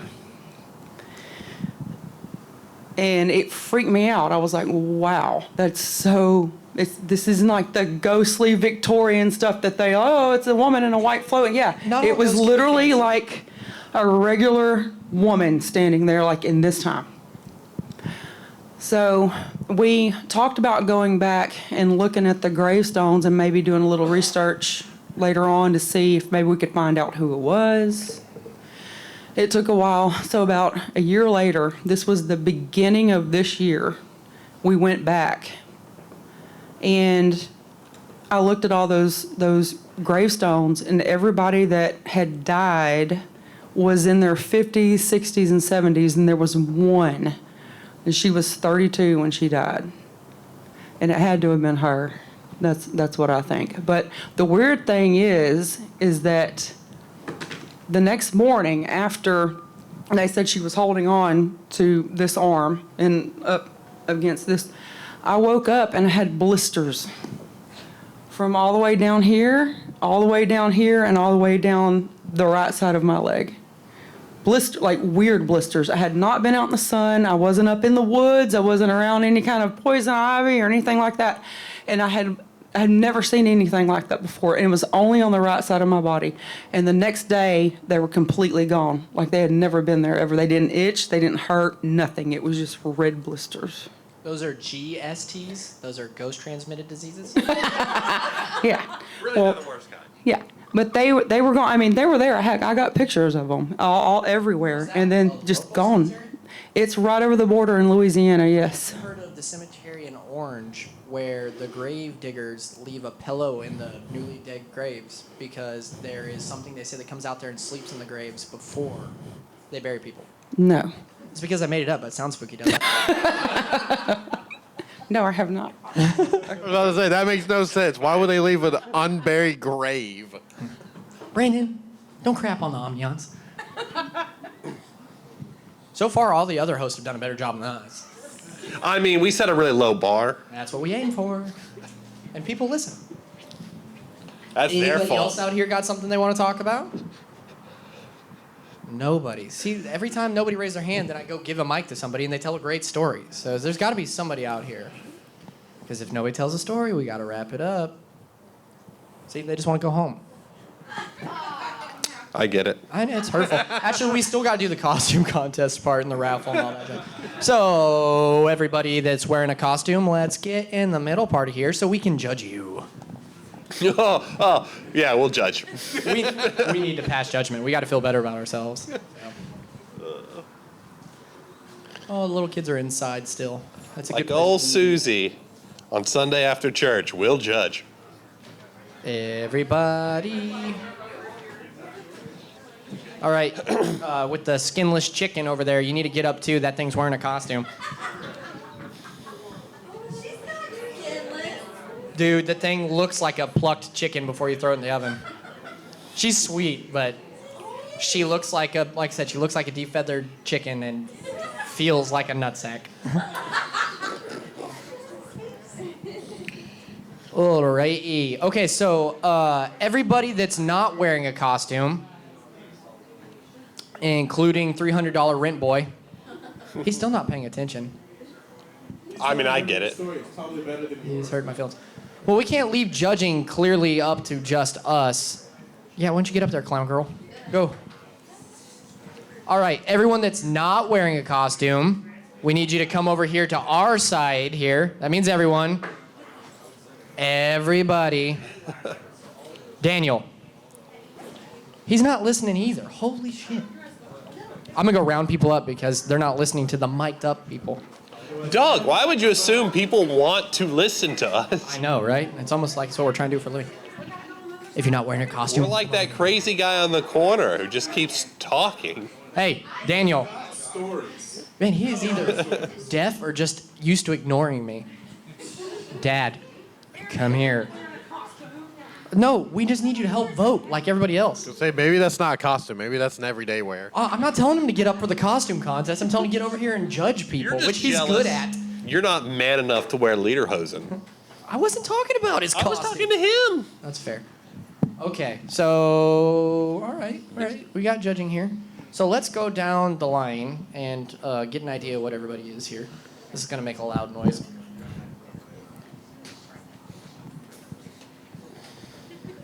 What are you supposed to be? I'm Shorty from Killer Clowns from Outer Space. There you go. Nia Carlson. Damn it, I can't speak. Words. Nia Carlson from Dead by Daylight. There you go. A pirate. Why don't you say it louder? A pirate. There you go. It's not very piratey of you. Is it hard to talk with the fangs in? What is it? Talk. What are you? Are you a vampire? I'm a vampire, and this is my blood bag. Why don't you let him tell his own costume? Yeah. Now we're together. What are you? I'm the blood bag. Okay. And what are you supposed to be? That's fair. Okay. I'm Cat. Ironically, next to the cat is the person dressed as the cat. Okay, hold on one second. What does it feel like to have somebody appropriate your culture? You should feel bad. Poison ivy. There you go. Argyle, what's up, my man? I'm high. There, hey, you know, that's on brand. Pat Benatar. You're gone too soon. 80 months in. Let's hear it for Eddie Munson. He's a great American hero. Okay, so we don't feel bad for picking winners. We're gonna have everybody help us, okay? So you guys can feel just as bad as us. So we're gonna go for second place first. Don't worry, everybody's gonna get a sticker, but not everybody's gonna get a cool cup. So you should try it harder. Just do better. Okay, so for second place, all right? How the fuck do we do this? I don't know. This is your idea. Figure it out. Let's go with first place first. It's easier, right? All right. So people here, go stand behind who you think should be first place. Absolutely. If I have to feel bad, you do too. It's like, all right, everyone, let's stand over here in the corner. Now let's move over here. Where are you going to make a move next? You're really making these people get their steps in today. If I can pass the buck, I'm doing it. Hey, go vote. Fucking silent. No, I was about to say silent Bob. He's more of a J. Yeah. Okay, stand clearly behind who you're voting for. Okay. So we got what? 2 people for Kat. Daniel, go stand behind somebody you're voting for. Kane. Fuck, I guess. Yeah, because we can't see it because they're standing behind. Hold on. Anybody in here want to help us vote for our costume contest? Come on. If you don't stand up, you should feel bad. Hey, Battleship. You want to come help us vote? We're Come help us. here for real. Don't give them a choice. We've established tonight that I'm good at harassing people. Yeah, this There you isn't go. an audience. These are victims. Okay, so these are our costumes. Stand behind whoever you think deserves first place. All right, we got clown, we got Dead by Daylight, we got pirate, we got vampire, we got blood bag, we've got the nutsack cat, we've got cat appropriated culture, we got poison ivy, Argyle, and Eddie. So pick who you like, stand behind them.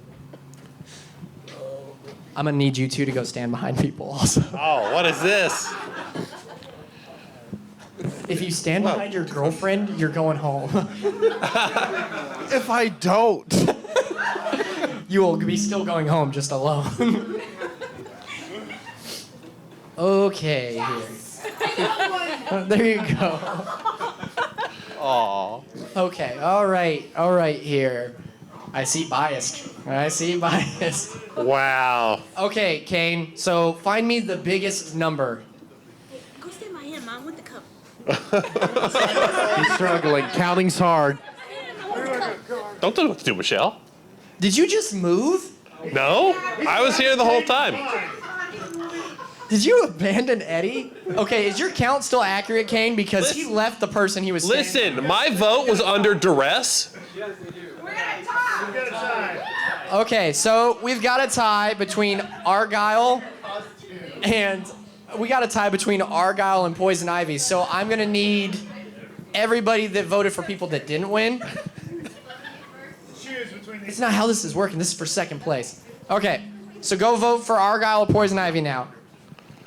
One of those two is gonna win first place. Or battle royale between the two. I wish. Logan won't let people fight for our entertainment.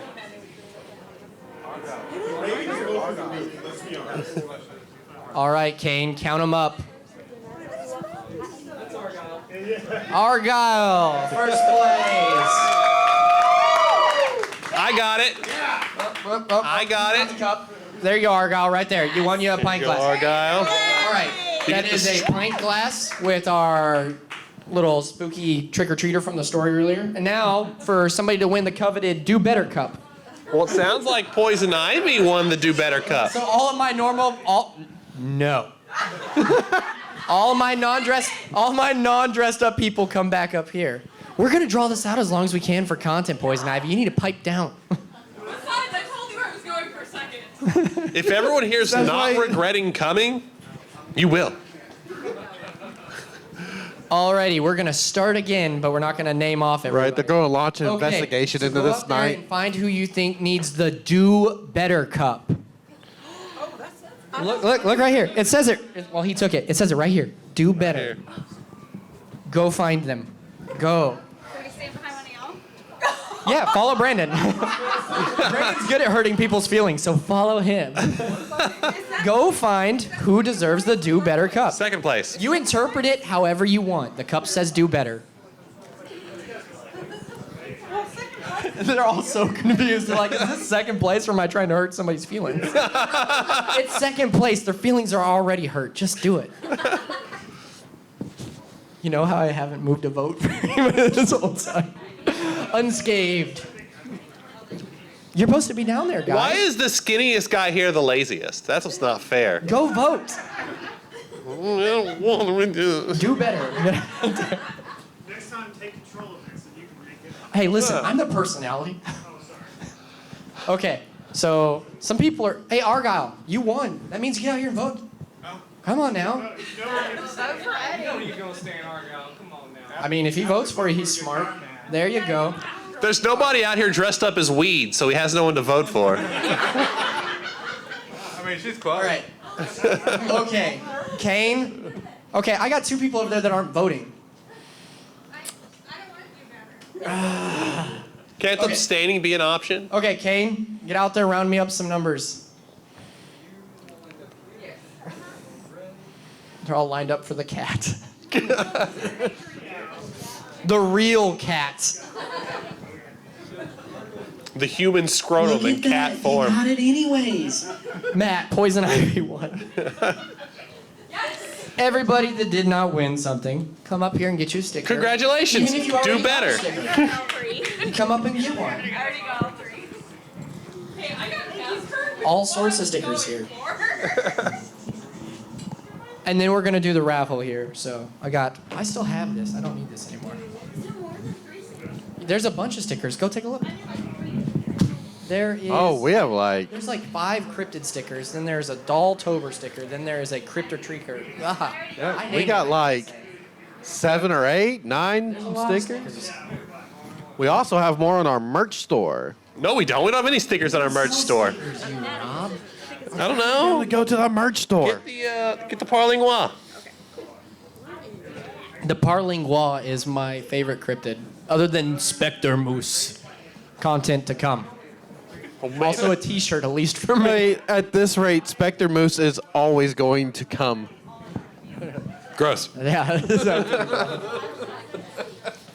Alrighty, so as said before, if you bought a meal here tonight or a koozie, you got entered in a raffle ticket for either our original brewery, Pour Brothers Brewery cup, the Crypt or Treater cup, or this one's sheathed over here. Well, no, where is Skunk Ape? He's sheathed. Or the Skunk Ape cup, which is underneath the thingy here. So we're gonna draw a number here.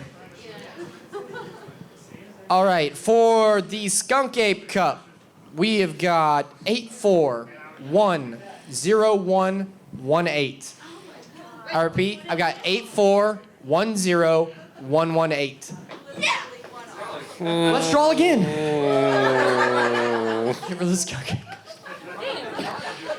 I want you to know I'm not happy about this. All right, for the Pour Brothers Brewery Haskins Cup, we have got, we're just going to go with the last 3 digits because he pointed out I was being dumb. I'm going to hurt my feelings a little bit. 122. Where you at, 22? 122. What? Are you don't get a second cup. Gotta be kidding. You got your cup, you sit down, 22. She cheated. Sit down. All right, I got 123. Really? If it's Amber, Last 3 digits, 123. There you go. Now he'll come up and participate, or you'll go to him. He was like, oh, free stuff? Yeah, no shit. All right, for the last cup, the Crypt or Treater. God, Crypt or Treater. Come up with better names. Do better. You suck my ass. 115. I got a 115. Who is 115? Is your raffle ticket a 115? Somebody. Wait. Is it you again? You gave your first cup back. Oh, okay. So yeah, we'll swap it out. We'll do a raffle for that one again then. Oh, okay. They have this one too. They have all the cups. So we're going to go again. We've got 116. Son of a bitch. They apparently also have all the raffle tickets. Well, see, this is what happens when you buy merchandise, people. Logan, shuffle the tickets. 116. And it's both the cups you gave back. Sit down. 119? There you go. And now for the Pour Brothers Brewery, OG Haskins the Scarecrow, the best design, if you ask some people. I'm not saying that because I'm the voice Not of people Haskins who are the Scarecrow Logan. and his father. I'm saying that because he's just clearly the best. 120. Hey! Congratulations, you won you a cup. Well, we're all out of stuff to give away other than, like, we've got stickers. Is anybody here not got a sticker tonight? Raise your hand if you haven't got a sticker. This is the time to raise your hands. There you go. If you haven't got a sticker, come get a sticker. You come and get a sticker. We got stickers. Go get a sticker. Yeah. Just come up here and get a sticker. If you haven't got one, get one. Look, down there, we've got the design for the brewery event this time. We got Dolltober, and then we got a bunch of cryptids getting drunk. So, and if you guys want to help yourself, don't lean on the table, Matthew. I was falling. Manners. I suggest if you're going for a cryptid to go for the Parling Walk. It would be awkward if I died on stage. Then you could haunt the brewery. What do you got? Show me, I can tell you what it is. That's a ghost. That is a banshee. There you go. Why don't you come up here and get you a sticker? Come on up. Pick whatever you like. Got you a Mothman? Good choice. Good choice. Okay, well, unless anybody has a last-minute spooky story, everybody's out there looking at their stickers like they're trading Pokemon cards. These don't have value. I got Skunk Ape. What did you get? I got a spooky doll. I got a rock. Look at them. We just let them talk for a second. Just let them soak it in.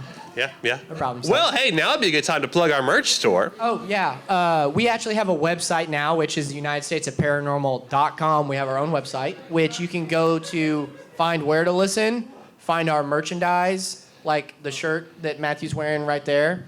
You can also see little bios of all of us. I think you probably learned enough about us tonight to last you a lifetime. But you can learn about the team in Indiana if you're into that kind of thing. Yeah, that's how I feel about them, too. Sometime in the next few days, this hat is going to be going up on our merch store, as well as a fitted cap version as well. And on Halloween Day, this podcast will be up on Spotify, Apple, et cetera, et cetera. So if you talk, you can hear yourself if you're into that kind of thing. I don't recommend it. Oh, while I'm here, I also need to mention to people listening at home and people here that we have another podcast that is in our branch of podcasts called The Call Guys, and they are going to have a Halloween episode that drops too that I'm on, where we talk about our favorite Halloween movies. And if you go in there and you listen and you hear the code and come back to us and tell us the code, you will be entered in a raffle to win a limited edition shirt that only you will ever have. So go listen to The Call Guys. If you want an extra entrance in the raffle, message them and say, Colton, suck it. And you can win you a very limited edition shirt. It's really dope. I'll mail it out to you myself. I'll send you stickers and a koozie, too. So go listen to The Call Guys on Halloween Day and find the code. I'll be the one that says the code. We have to give you something for listening to them. I was on that episode, man. I brought it. Listen, they're great. We're just mean. Yeah, no. This audience knows. They're fully aware. But other than that, I don't think we're finally done with Dolltober, and I am so ready to be done with doll content. I've said it in like 3 episodes at this point. I'm so done with dolls. So far, he's talked more about not wanting to do dolls than actually talking about dolls. What I really want to cover is the Spectre Moose. How many people here have heard of the Spectre Moose? Exactly. Nobody knows. But that has been the United States of Paranormal podcast live at the Pour Brothers Brewery. Let's hear it for the brewery. Let's hear it for everybody that was brave enough to be forced to get on a mic tonight. Let's hear it for Matt and Bose. More importantly, let's hear it for $300 rent. Yeah! Woo! This has been Logan. It's been Matt. Bose. Keep it spooky. Thank you, everybody. To support other Golden Mojo Entertainment productions, check out Golden Image Podcast, The Call Guys, and Murd Nerds wherever you enjoy listening to podcasts. To see photos and find new episodes of the United States of Paranormal, follow us on our social media. Twitter at TUSOPPOD, or Instagram at the United States of Paranormal, and Facebook, the United States of Paranormal. If you have a place that you'd like us to look into, or would like to share your spooky story that we can read on the air, please email us at theunitedstatesofparanormal@gmail.com.